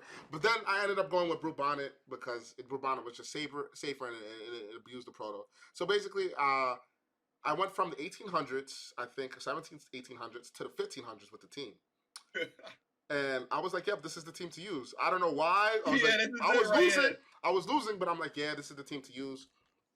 Whatever. I just didn't understand it at the time. So this was the team that I used. whatever. And then you were like, you're telling me, you sure you want to lock that in? Just use my team. Because at that point, like, I don't even need to play games with your team to know how to use it because we played so much. So I understand your team for the most part. You know what I'm trying to say? And it was a solid team. I'll give you credit. I'm going to give you credit. It was a really solid team, a really good pick for the event. Very safe, very balanced, and it was just solid. But I've been said for a while, Gyarados was that guy. Even when EUIC, like, people were, like, obsessed with, like, Palafin or whatever. I'm like, yo, bro, you guys don't know. Gyarados is really, really him. Like, well, I'm not even gonna say what you told me, but it's fine. Wait. You ain't tell me Gyarados was mid? Alright, but better than Palafin. like, Gyarados is mid, but better than Palafin, though. I just felt like, I don't know, in a sense, the reason why I felt like Gyarados was mid was because of the fact that it only really did like one or two things. Better than Palafin, I don't like Palafin, and if I were to use a water type, I'm probably gonna use either Bundle. If not Bundle, then Gyarados. It depends. All depends on team comp. But I'm not locked. I would never lock in Palafin in an event. It's just my opinion. I just don't like it. Not saying to me, I think that Palafin is mid. Just my opinion. Whatever. That's how I felt. For me, my style of play just felt mid. But when I seen you like use Gyarados and like your positioning, and you just played honest and still was able to win a lot of the games, it was kind of dope seeing that. You know what I mean? You're like I said, you're very talented with that team. You're a talented player overall, but with the team, I definitely seen like things was clicking with you quick, and it definitely obviously showed at this last event. Was I surprised that you won 8-1? Absolutely not. Was I surprised of your composure during a lot of your sets? Yeah. After every game, we would just come up to each other. You won? We look at it. Yo, you won? Yeah. You won? Yeah. You won? Yeah. Whatever. We would like kind of look at each other and be like, "Why you looking at? Yeah, I won, bro." Like, chill like that. You know what I mean? And then the round that we both lost. The round that we both lost the same round, and we were like, yo, we should not lost that round. Like, yo, what? Yo, it's bad fun. We both looked at each other like, yo, I lost. Yo, bro, I should have not lost that round. Oh, my God. And whatever. We ended up turning up the gear, and we both ended the day 8-1, which was dope. Like, I'm like, yo, I'm 8-1 with my brother. It's a good feeling. Obviously, we was using 2 different team comps, but it's still dope. You know what I'm trying to say? Yeah. Like, 100%. I literally picked up the team. I played it like once or twice before. Kind of just picked it up last minute. Kind of said, all right, I'm gonna just click spread moves and see how far I can get. Whatever. I got my invite. I really don't care. I'm gonna just do that. But when you went 8-1 with that team, your team I felt as though was way more safe to play in a day 2 environment than my team, because my team was super volatile and super matchup based. You know what I'm trying to say? And if playing and now we're at day 2, so now the playing field is a little different, especially at X1. You know, XO guys obviously know what they're doing. There's people that are gonna sneak in X2, whatever the case may be. That, I mean, I'm not trying to say they're not. Oh, sorry. I'm not gonna say that they're not good, but I'm just saying, like, you don't know who you're gonna kind of face. You could face somebody that slipped in and you never seen them before. But X1, you're definitely gonna know. Like, I played James Evan. I got fully throttled by him in the first round or whatever, because I just honestly just did not have a matchup into anything that he had. It was just, he played honest, and it was pretty easy for him. And I felt like, damn, like, I shouldn't have brought this team. I don't know, whatever. I ended up finishing 11-3, whatever, top 16. Great placing, but very upset at myself for allowing myself to bring something like that. Although it was funny, whatever, no fair resist, but it was kind of like, looking back into it, it was like kind of upsetting. I'm like, damn, like, maybe if I listened to Silver, maybe I could have placed better, because I'm pretty good with a balanced style of team. And one thing I respect about you is, like, you're able to keep yourself composed even outside of the tournament aspect. Like, before we even get there, you already know you're locked in. Your focus is what you're using. You're not really switching up. This is it. You're locked in. And I look up to that, because I'm like, damn, I can't really do that. Something in my head's always telling me to switch this, switch that, switch this, switch that. I get nervous for some reason, because I'm so persistent on myself to try to place well in an event where that I feel like if I make like this tweak or this change because of the meta, that it'll just better my chances of maybe getting into top 16, for example. Sorry, not for example, just for instance. Now you go crazy day 2. You go XO day or 2? Day 2 only lost 1 game. Day 2, so you won 4-1 day 2. You beat a couple great names. You beat the champion. You beat the. That's funny. You beat T Slang. That's his name, right? Or whatever. What's What's his up? name? The champ. I guess the regional Oh champ. yeah, I beat him. You beat Yeah. the regional champ, and I beat the regional finalist, which is actually funny. I beat Ryan and thing and so whatever. It was kind of funny seeing that. Whatever. Then they ended up being finals. Congrats to you both. Obviously, you guys both killed it. 100% Zom, they game. you guys game. Y'all did y'all thing. Respects to both of y'all. I knew T Slang was a problem. I played him in Orlando, and he even told me I was a problem too. And I was just like, I never heard of this guy. Whatever the case may be. Now everything makes sense seeing what he's doing now, and I'm trying to say he's definitely a well played player. I think Zog. If I'm butchering your name, I'm sorry, but you know what I'm talking about. Ryan Hag obviously is a small gun player. Was a small gun player turned into a VGC player, and I've been absolutely killing it this VGC season. He's been doing his thing, and congrats to you. Now, I don't want to dabble too much into your top 8 match because I don't know if there's gonna be a YouTube video out on it. So I'd rather let that person see what they say, whatever. But I saw your set, and whatever, you ended up losing against Wolf. Honestly, that should have been a stream match in my opinion. Regardless if Wolf was on stream last stream, whatever. I felt as though me and you were both weren't on stream, which I wasn't too mad about the fact. Okay, I don't really care about being on stream. It's the fact that it's our coast and we're not on stream and we're doing what we're doing because we kind of gamed this weekend. You know what I'm trying to say? Yeah. So I was a little upset about that, but I understand there's only so much people you can put on stream. You know what I'm trying to say? And more so, I was more upset about you not being on stream rather than me because I feel like everybody knows and sees the way that I, for the most part, sees the way I play. I stream. It's T Test L Tang. Sorry, so I'm gonna just say Tang for short. Sorry about that. For the most part, you could go on my Twitch. I game on there, whatever the case. You have a Twitch, but you don't really game like that. You know what I'm trying to say? Unless you're on stream, only on stream once. So the fans of VGC are not really seeing your style of play, how you approach the game. They're only going off based off maybe one set match you have with Paul Chua for the most part. If they don't know you, you know what I'm trying to say? That's what they see. So that's what kind of was upsetting about me because we got a guy like you that's absolutely killed it. You killed it at the last event you went on. You're killing it now, and you're not on stream, and then you're playing arguably the best Pokemon player to ever play, VGC. And I felt like that set, me watching that set, I'm not gonna, like I said, I'm not gonna reveal anything. Obviously, that happened, whatever.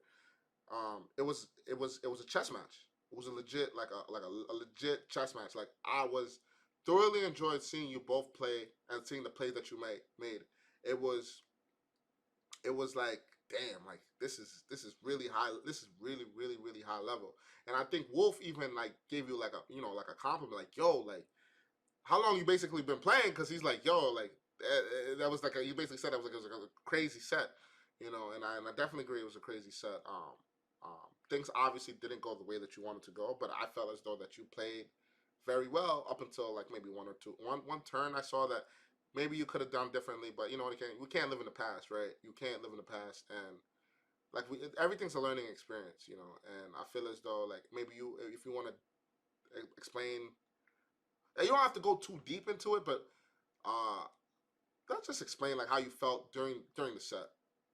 During the set, I was hyped that was the matchup. I was like, yeah, this is gonna be. I'm all about playing whoever's a good player or the best player. I just wanna. For me, it's fun regardless if I win, lose, or whatever. It's either I'm gonna win or I'm gonna learn or hope at the same time because you can learn from a win, you can learn from a loss, whatever. I just was like, yo, I'm just gonna play confident and stick to my plays, and it was basically it was basically a mirror, just different items. Yep. And different items and terrors, but I had mad fun. It felt like if I was in an anime fight, like it was an anime showdowns type fight. Just played my best at the time and enjoyed it. That was probably one of the most fun matches I had, to be honest. I think that and the Paul Chua match was probably the most fun I had playing. And of course, all the sets we played. Yeah, of course.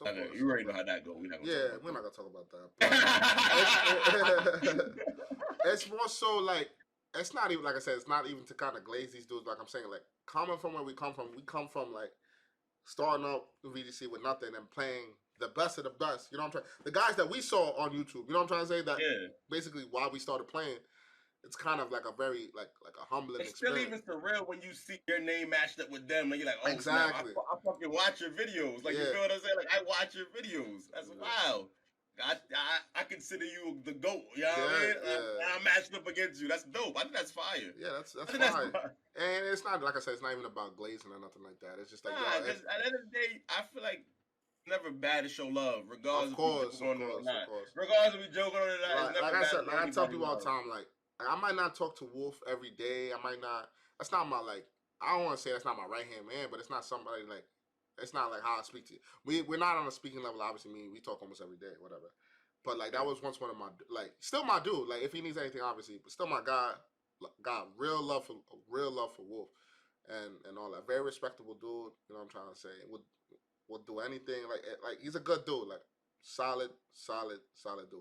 Got respect for you. So for me, it was like a super surreal moment seeing y'all play because I've got high level respect for the both of y'all. You know what I'm trying. You know what I'm trying to say. I got high level respect. I got respect for y'all playing. I got respect for y'all as a person. So it was pretty dope seeing that. And like it was. Like, I was like, I don't even know who I want to win. You know what I'm trying to say? Like it's like damn. Like so I was fine with the outcome of whoever won because y'all both my friends, obviously. But like I said, I was more so a little bit upset about the fact that you wasn't on stream. I feel like though, like the next event that you attend, like, you'll definitely, regardless of like maybe third, fourth round, you'll probably be thrown up there because you're a household name now. You're one of the guys to beat, definitely, because you top 8 back-to-back regionals that you attended, which is an incredible feat. You know what I'm trying to say? Very incredible feat. And you could have top 4. You know that I feel like the match with you and Wolf could have gone either way. Um, it's a great set. Like I said, like you are one of the guys to definitely beat right now. You went from it's great seeing like you went from a guy that was nobody really know who he was, whatever the case may be. Now everybody's asking about like the weightlifting stuff and when's your next event, and I'm trying to say like what's next for you kind of guy. You know what I'm trying to say? What people trying to figure out what you gonna do next. Trying to figure out what's the play. And I know like it's a good feeling that like you get random people hitting you up like yo bro, like your team, how does it function? This, down the third, X, Y, and Z. It's a good feeling. You know what I'm trying to say? Like people care about your opinion, which is very like it's a humbling feeling. It's a great feeling. And like I want to say like big congratulations to you, my man. Like you're really doing big things this season. Obviously, your next event is Milwaukee in a couple Yeah, weeks. yeah, And we're back in 2 weeks. we ain't worried about that. I think you got like 51 CP for Yeah, your World's invite, so you definitely be getting that with that next regional. Definitely not worried about that because that your level of play is like I said, it's up there with the best players of all time for sure. There's no question about that. Like I said, you're one of the guys to beat, and congrats to you and the success that you've been going through.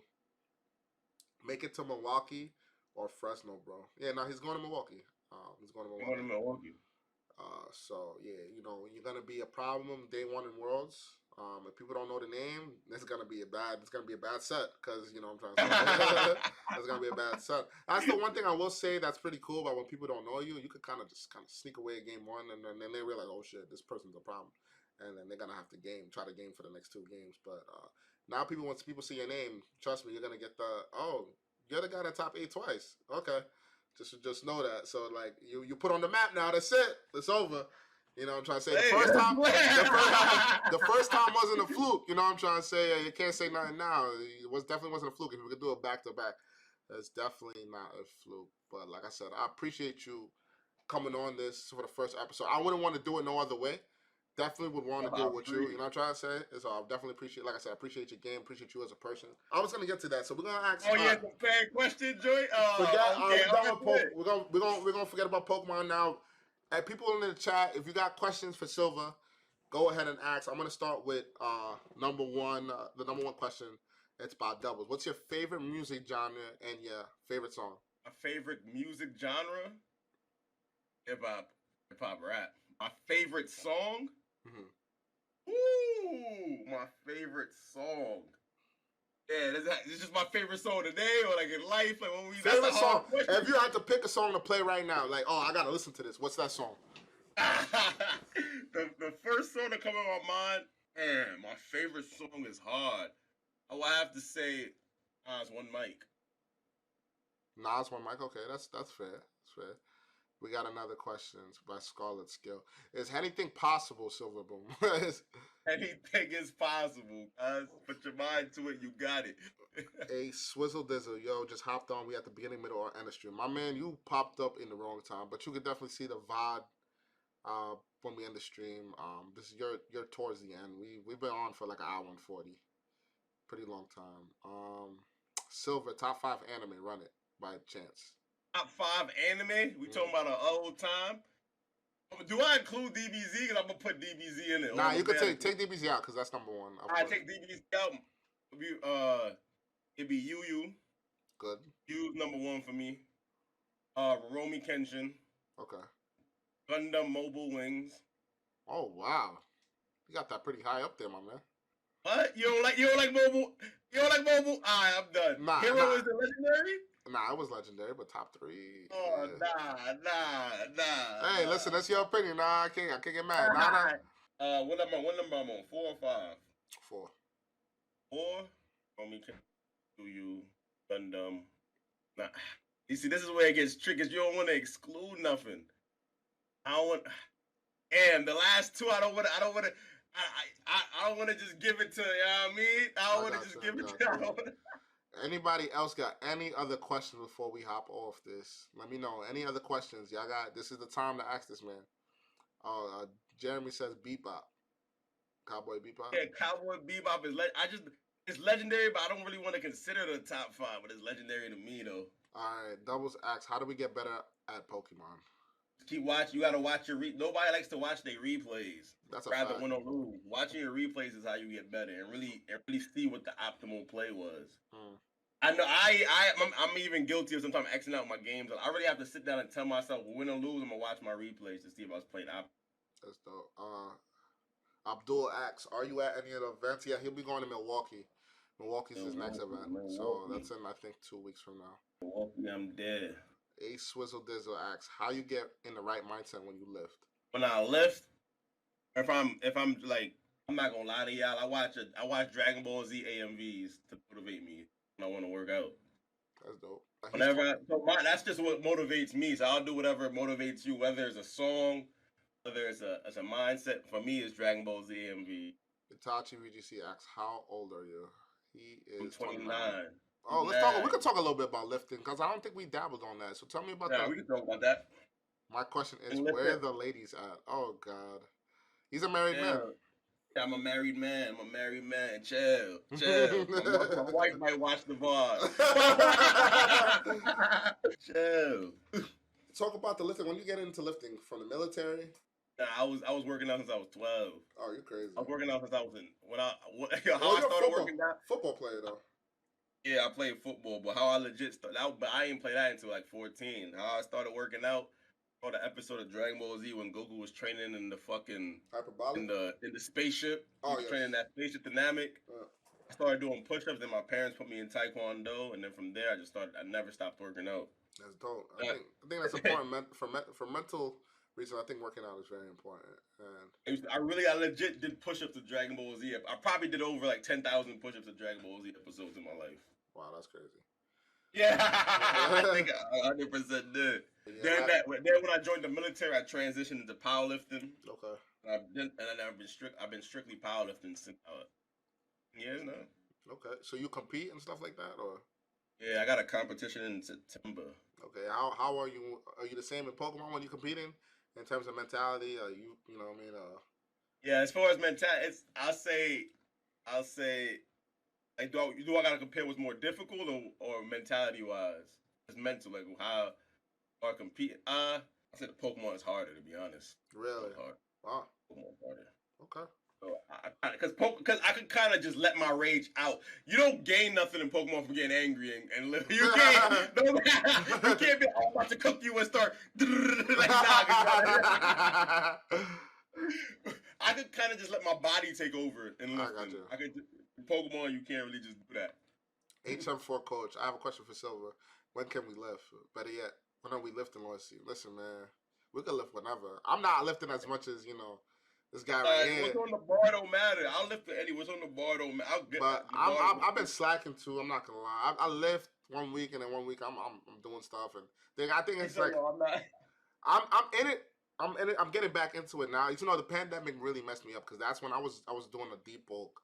I was mad skinny and doing a deep bulk, and then pandemic happened. And I was working every day because at the time I was at NYPD, and during the pandemic they literally you're literally at the will at that job. So basically your days off are there. So if they tell you to work and you have to do overtime, you have to do overtime. So I was Yeah. doing a bulk, and it was a dirty bulk because in the sense of like I was eating bad at work, and it just wasn't good for my body. So, but yeah, like I said, I'm just trying to stay lean for the most part now. I'm trying to cut weight for the summer. Cut weight for the summer. My idea right now is cut weight for the summer. Stay and just stay lean. And I'm not too big into lifting, like I said, but I just want to just be lean. My guy trying to be beach ready. That's it. That's all I care. Dubs, any major injuries? How did you get through it? Me, major injuries? Nah, no major injuries. Major injuries? Nah. From lifting? Nah. From building bombs in the Navy? Yeah. From building bombs. Best Dragon Ball character for me, Vegeta. What about you? Vegeta. Second would say, if I had to do a second, I'll say Piccolo. You said Vegeta first? Vegeta first. Yeah, that's the best character, hands down. Hands down. Even though Toriyama does him dirty, but that's my guy, man. Throughout, it's really just Vegeta's person. Yeah, it's fire. Yeah, regardless. And that's his favorite character too. That's what's crazy about it. Yeah, he just do him dirty. But I feel like Vegeta needed all those things that pushed Vegeta to get to where he at the point is today. That's what makes it kind of special, right? He had to see Goku become a Saiyan to really want to achieve that because he was like shocked. You know what I'm trying to say? When obviously his drive was impressive a lot. Yeah. What I put Naruto in those 5 animes. Naruto had to be up there. If I'm not saying DB. Yeah, Naruto's up there for sure. Yeah, and I think what pissed me off though, I don't want to say what pissed me off, but in the Buu saga when when Babidi put the the thing on Vegeta, spell on him. That meant a lot when he did that, man. Yeah. That's when Vegeta. I feel like that's when Vegeta had the biggest character development because that saga itself was dope. Yeah, it was dope because he said that he basically needed that power to gain his true turn back to his true self because obviously he's been dabbling with humans for a while. He has a kid with a human. You know what I'm trying to say? For the wrong reasons. For the wrong reason. He was just trying to mimic Goku's life. Exactly. Literally. But it just kind of showed his character a little bit better, especially when he sacrificed himself, for his, his peoples and stuff like that. Even though it was ultimately all for nothing, it was the message behind it. Jonzu says 2 kings. Yeah, I love to see it. Yeah, I appreciate you, King. Yo, I appreciate you, cuz. I told Jonzu from his first event that, he's goated. Nah, he good. His first event, I already knew he was I remember that. He was good. Yeah. Matter of fact, we was talking in San Diego for a little bit. I remember. Yeah, for day 2. Jeremy says, Silver, how do you feel about cardio? Cardio, I feel like cardio's important. You want to always make sure your heart rate's in check with cardio. Really just your heart rate. And plus when you want to do a lot of volume, you can't do a lot of volume. For instance, you can't do sets of 12, sets of 10s on squats without good cardio. So it definitely helps in as in being healthy and in building muscle. HM4 coach, a more serious note, what do you guys both say have been the key to your success this season? You go first on that. All right. Mentality. I think that's the biggest thing. I had a problem when I first started playing again, and like I said, I couldn't beat Techno Z, and I couldn't beat Brady to save my life. And I thought, and this was me coming back into the game, and this is why I appreciate these two so much. Techno Z is Zachary Thornburg, if you guys don't know, very, very well accomplished player. Definitely had an amazing season. He's the Tatsugiri Paris song guy for the most part, if you guys don't know him. Man, good. I played him in day 2. Yeah, right? I don't know if you guys played. Oh, yes, you guys did play. We played him at the same event, Charlotte. We both played him. I lost to him. I don't know if you did, but I think you lost to him too. And I think he cut that event. Yeah. I think he cut Charlotte too. He did cut Charlotte. I believe. He did. And like I said, if you guys talk to Zach, he's a very humble dude, cool dude. Has real love for the game as well. Very family orientated, very humble guy. And then my 5th anime is the Pokemon manga. The Pokemon manga is fire. Really? I never read that. The manga is fire. The Manga is wow. Like Some I of said, them joints right there on my bookshelf. key to my success, man, is like really like being true to yourself. Because a lot of y'all, I'm not gonna say a lot of people can't really tell themselves when they do like a really a really bad play. Like nothing's ever bad in their eyes. They just get hacked out. It's just this, it's just that. When there could have been other Ooh, routes to win. You know what I'm trying to say? that's what I was about to say in my You in got to my. keep yourself. You got to be honest with yourself. Like, did I really I'm play gonna the let you set? finish. I'm gonna let you finish. You. Did I'm you gonna let you. did you really play the set to the best of your ability? Do you think that you played every turn to the best of your ability? I always ask myself that. And sometimes I'm a very aggressive player. If you guys think my style is very aggressive, I kind of try to make reads a lot of the time. And one day I was just like, you know what, I'm gonna try to start playing more honest. And I learned that a lot from Silver. So because I see Silver plays, he was playing very honest at times. I'm like, yo, bro, he's protecting this turn. Why are you even targeting? Why are you even targeting this slot? Just target that slot. But he's like, yo, I gained nothing from that. I might as well just leave leave leave myself targeting that slot than rather double targeting the left slot, and then he doesn't protect reading that, and then I just just lose whatever. I'm just bringing up like a hypothetical scenario, but yeah, he kind of opened my eyes to like, yo, sometimes there's some games where you don't really gotta go too deep into it. You know what I'm trying to say? Too deep into, I don't know. So we're just okay. Yo, So oh, we not still here? I'm yeah here. yeah. Okay. There, you don't gotta go too deep into it, man. You know what I'm trying to say? Understanding and learning matchups is very important with the team that you're using. That's another thing. A lot of people just kind of go with the flow with their teams, and you got to really learn the ins and outs of your teams. I mean, like there's a certain. I mean, like I said, I used the team last minute, but that's like like that's like a thing I kind of do sometimes. I'm not like, and I wouldn't recommend Flags. it. I wouldn't recommend it. I wouldn't recommend it to anybody else. Obviously, especially a new player, I would never do that.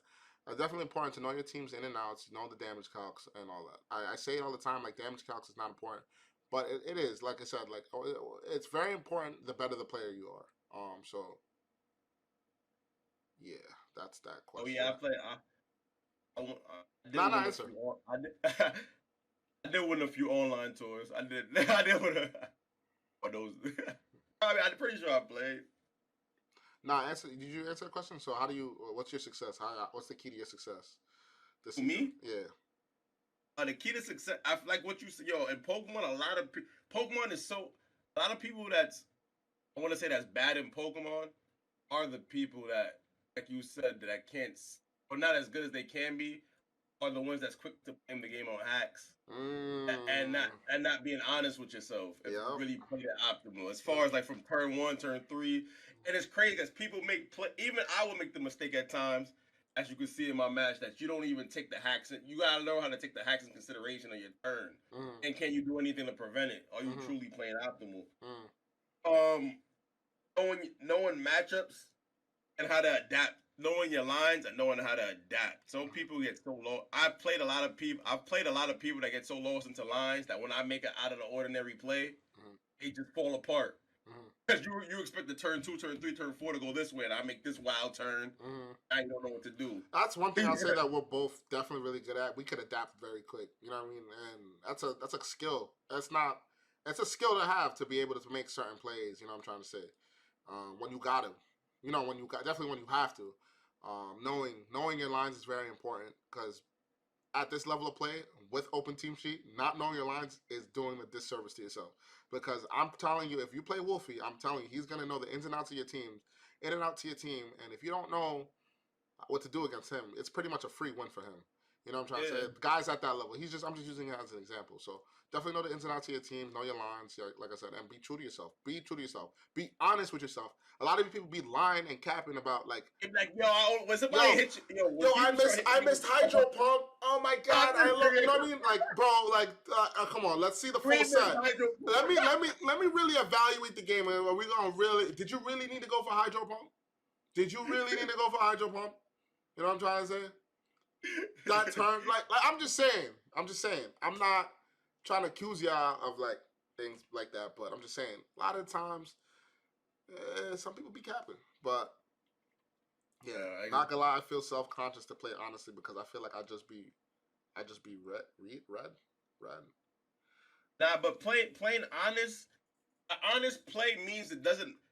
It's optimal, so it really doesn't matter what the opponent does. You're not he. Yes. regardless of what's happening, it's optimal. Like, you will know that your opponent's gonna protect with this one on this turn, but you don't gotta read into that. You could You just don't gotta literally, read it to you don't gotta read it. Just play your game. You know, play your game, play your game, play your game. So, optimal plays. It normally doesn't matter what your opponent do. For the looking most at part. Silver's background, I realized that I played Homie in an online tour in Sword and Shield. Oh, that's dope. I didn't know that. I know you and Odina played in Sword and Shield. That's dope. How much time do y'all put in the game on a weekly? It depends how I feel. Hour, two. If I'm working, like I work Tuesday. I'm working. I'll be honest. Yeah, I'll if be I'm like an working, hour, like maybe an hour, maybe. hour. If I'm Like off, hour and go down. maybe like I think about the game all day. I think about the game all day. Yeah, I think about the game all day. But probably like an hour or two, honestly. I used to be like a ladder hero, I guess, but honestly, I don't really ladder a lot. I just win my games for the most part. You know what I'm trying to say? That's why I'm so high up the ladder. I don't really got to play too long to kind of get up to like the 1800s for the most part. Honestly, I don't really think it's hard. I think any player could really do it. It's just about. No, a lot of people. The only reason I've noticed a lot of people don't make it like 1900s on showdowns because they spam game rather than actually try to win the game. Makes sense. Got you. Yeah, no, it's true. And like now, I really don't care about ladder too much. I mean, Series 3 for the most part has been well developed to the point where like you could kind of run anything and it's pretty good, right? Yeah. So I just play with friends for the most part nowadays. Ladder is not really too important to me, unless I'm trying something out new. Maybe I'll spam a couple of games and then I'll get some sets with friends like Silver or KD or Big Slam or Kyle or whoever it is, and I'll get games. So that's for that answer. But I mean, if you're a new player, I mean, put a lot of time into the game if you can. You know what I'm trying to say. The game, the more time you put in, the more the game will honor you. So you will definitely get better the more time you definitely put in. But don't get frustrated. Don't get frustrated with your losses too. This game is a game where losses make you better. Also, understanding your losses is a very important thing. The reason why you lost can help you get better as a player. You know what I'm trying to say. So. Because I definitely, from my loss, I'm already better from that. I'm already. Yo, me and him talked about it. I was like, yeah. Dude, no cap, thinking about the game all day, VDC mine. Yeah, not sure if you answered my question, but what is your process prepping for events? Like I said, it's bad. I'll be honest with you guys, it's bad. I'm gonna be honest. It's not, like I said, Toller Web has a Google Doc, and you could go read it. Go on this thing. I think he uploaded of the team that he used in Charlotte, and mind you, like I've never thought about the game the way that like he has thought about it in that aspect of like the replays, the saving the replays and putting in a Google Doc and just like typing everything out about certain matchups like Talon offense or Rain or whatever. I never thought about the game like that. I've been very immature when it comes to prep. But I know that my play is there. Now, maybe if I prep that in that way, maybe it will show in results. You know what I'm trying to say? Oh, who knows? But like again, it's also a time thing with me personally. I do a lot within the days that I do work. I do work overnights. So by the time I do get home, I'm like knocked out. And if I wake up and I have some time, I might try to sneak in an hour or two stream if you guys pay attention to that. And then from there, I go back to work and repeat or whatever the case may be. It just kind of sucks. Like it just has to be like that. But I'm so confident with my level of play. Like, I feel like I'm gonna have to jump in, bro. Go ahead. I'm gonna have to jump in because I don't feel like your prep is bad. And it clearly reflects because you play well. You feel what I'm saying? It's just a different style of. I think we just approach the game differently. If that makes sense. You know how we kind of can play and look and we know the calc. I think that just comes from playing a whole bunch of games and spamming. I don't want to say spamming, but playing a whole bunch of games. Because that's just a different form of learning the calc or learning your flow chart or learning your lines. It's just by playing. Some people rather write their raps. Some people rather just go in the booth and just spit it. That is true. That is true. Okay, I see what you're saying. So yeah, like I guess I could agree. Yeah, the prep is not bad. It's just not like the others. I guess I would. You're just impressed by the other forms of prep people go through. Yeah, right. People be spamming games and open team sheet just to not even refer to it, and then wonder why a lot of don't work for them. That's a fact. I watch a lot of people play Pokemon, and a lot you could tell who just start clicking buttons. And facts, and me and you definitely reviewed. Like, I'm like, bro, what is he doing? Like, you know what I'm saying? Yeah, what is like you're watching? I'll be like, what is he doing right now? Yeah, like, what do you know what I mean? But like, I guess, and I was gonna say, it is the worst when you deal it. Because for me, I can't make somebody better that doesn't want to make themselves better. Facts. In the sense of like you're trying to tell them, you're trying to explain, and they don't want to hear it. They don't want to hear it. I'm everybody in and I feel like it's bigger than Pokemon. Everybody in And Pokemon. I ain't gonna be conceited. You don't want to hear it, bro? All right, whatever. No.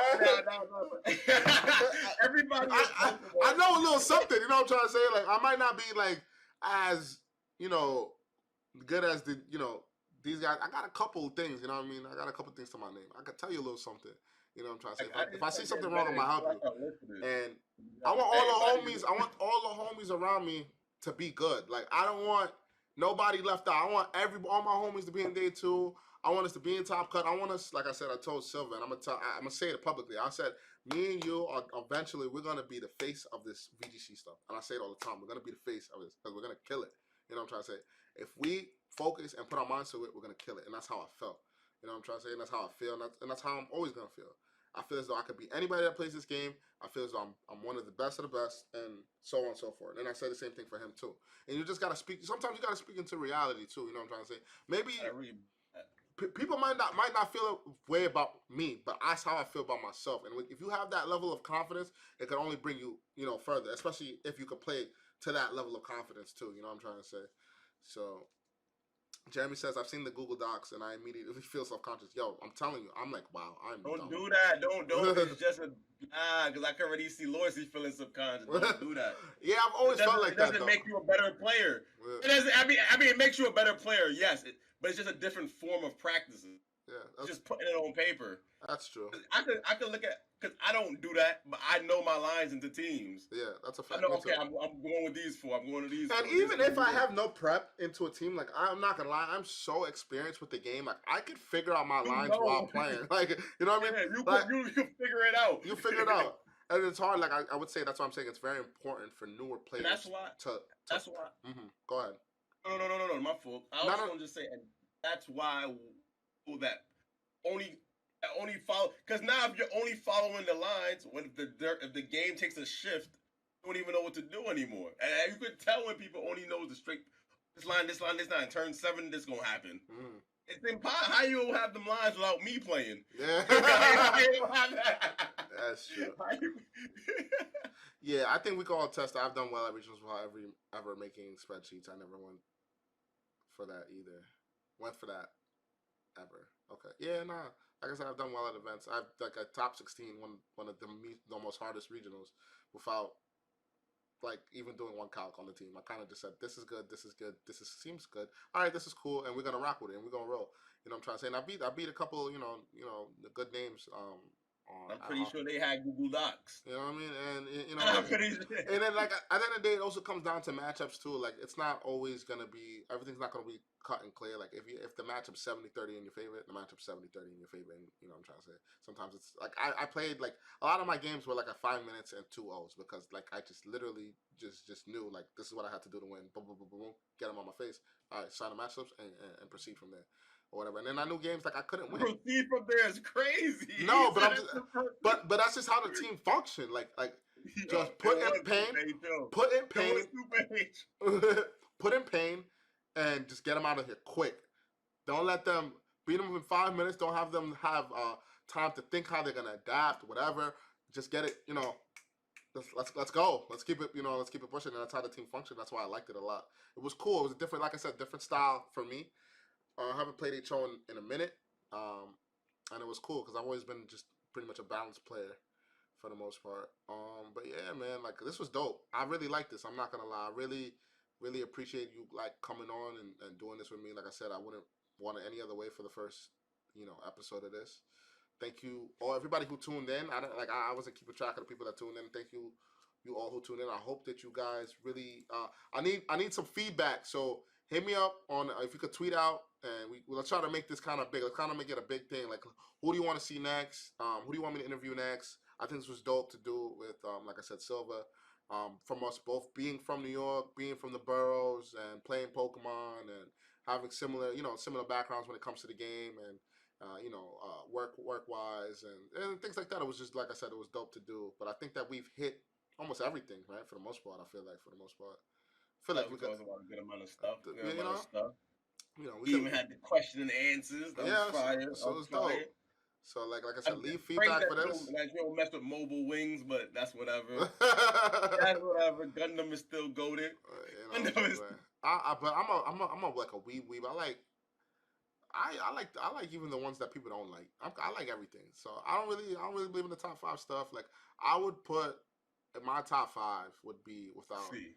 So it'd See, be without Dragon Ball Z. Without Dragon Ball Z. So Naruto, Yu Yu Hakusho, Inuyasha. Inuyasha, me personally, because Inuyasha hit different for me. Yeah, Inuyasha hit different for me. So it all depends on how an anime hit you. Inuyasha hit different for me. I don't know why, it just hit different for me. So that's in my top 5. The Brotherhood. What's that thing called? Damn, it's not coming to me. Brotherhood. Alchemist. Full Metal Alchemist is definitely in my top 5. And Attack on Titan. I like Attack on. Yeah, listen, I liked it. Yeah, that's my top 5. You know what I mean? That's definitely my top 5. No order though. But Naruto definitely kind of hit a different, because Naruto, I always felt like Naruto. Damn, it gotta like, be. You know what I mean? So like Naruto hit different for me. You gotta be Yu, Naruto. Yeah, Yu and Naruto. Yeah. And whatever. Anything else before Rurouni Kenshin. Rurouni Kenshin is alright. Oh, nah, I'm wildin'. It's you. I gotta do this again. Now I got you. I got y'all. Yu, Naruto, Rurouni Kenshin, Saint Seiya, and my 5th one. What I said was my 5th one. Gundam. Okay. Yeah. Okay, that's fair. Then the Pokemon anime the manga. Of course. I gotta read the manga. The manga is fire, bro. You mess with Boruto? Crazy. Quick question. You mess with Boruto or not? Nah, that's trash. Okay. Good. We're on the same page. Garbage. So, like I said, I appreciate you guys tuning in. Lord C Loves to Ladder. We took a break this week because of the regional. Everybody was focused on prepping on the regional, from the editors to me, myself. So that's going to continue next week. Most likely with the regional team, or maybe even Silver's team. Who knows yet? I don't know. This might be uploaded to my YouTube. We're going to see how we can work it out, kind of cut it up, and see what we could do with there. I definitely want to have like this series saved somewhere, so definitely might see it uploaded on YouTube. So like, give the YouTube a follow, give the Twitch a follow. I don't know when the next Twitch stream is. Follow my guy Silver at Silverboom. You can see it right down there under his name right there. Give me a follow as well if you don't follow me. No, it's right down there. Just point right down there. Just point it right down there. Like I said, I appreciate you guys. Please, I'm begging you guys, leave me some feedback. If you follow me on Twitter, please tweet about this. Please leave me some feedback. I want to get this out here. I want to make this a thing. This is important to have within a community. It's important to know who your players are, and definitely who your top players are. It's important to know who they are outside of the game. Get to know these players so that you have more respect, or maybe or more of an understanding why they are the way that they are. More outside of the game. You know what I'm trying to say? It's not all about Pokemon. Life is not all about VGC. It's not about Pokemon. You know what I mean? Be there for your loved ones. Take care. Be safe. Drink some water. Work out. You know what I'm trying to say? Make sure. Hey. Y'all have a good night. Like I said, clap it up for Silver, man, one more time. Clap it up for my guy Silver, man. Clap it up for my You know what I mean? So this was dope. Now I really enjoyed it. I really, like I said, I really enjoyed this. I think that, like I said, we hit everything. This was a dope thing to do. I can't wait to have whoever I have on next. Hopefully we hit it off as well. We hit this one off, and yeah, maybe I could get Wolf on here. Maybe since Wolf interviewed me, I should be able to interview him. You know what I mean? Since Wolf, if Wolf, you see this, hashtag, I want Wolf on here. Since you interviewed me, man, I want to interview you, man. I want to talk about your success and everything. Like, you're my guy. I want to interview a couple of my guys, and then we'll divert, you know what I'm trying to say, into other people, obviously. Maybe we won't get Wolf on here. I don't know. Whoever is next, I'll be happy to have you on here. Thank you, guys. Once again, peace. Good night. Be safe.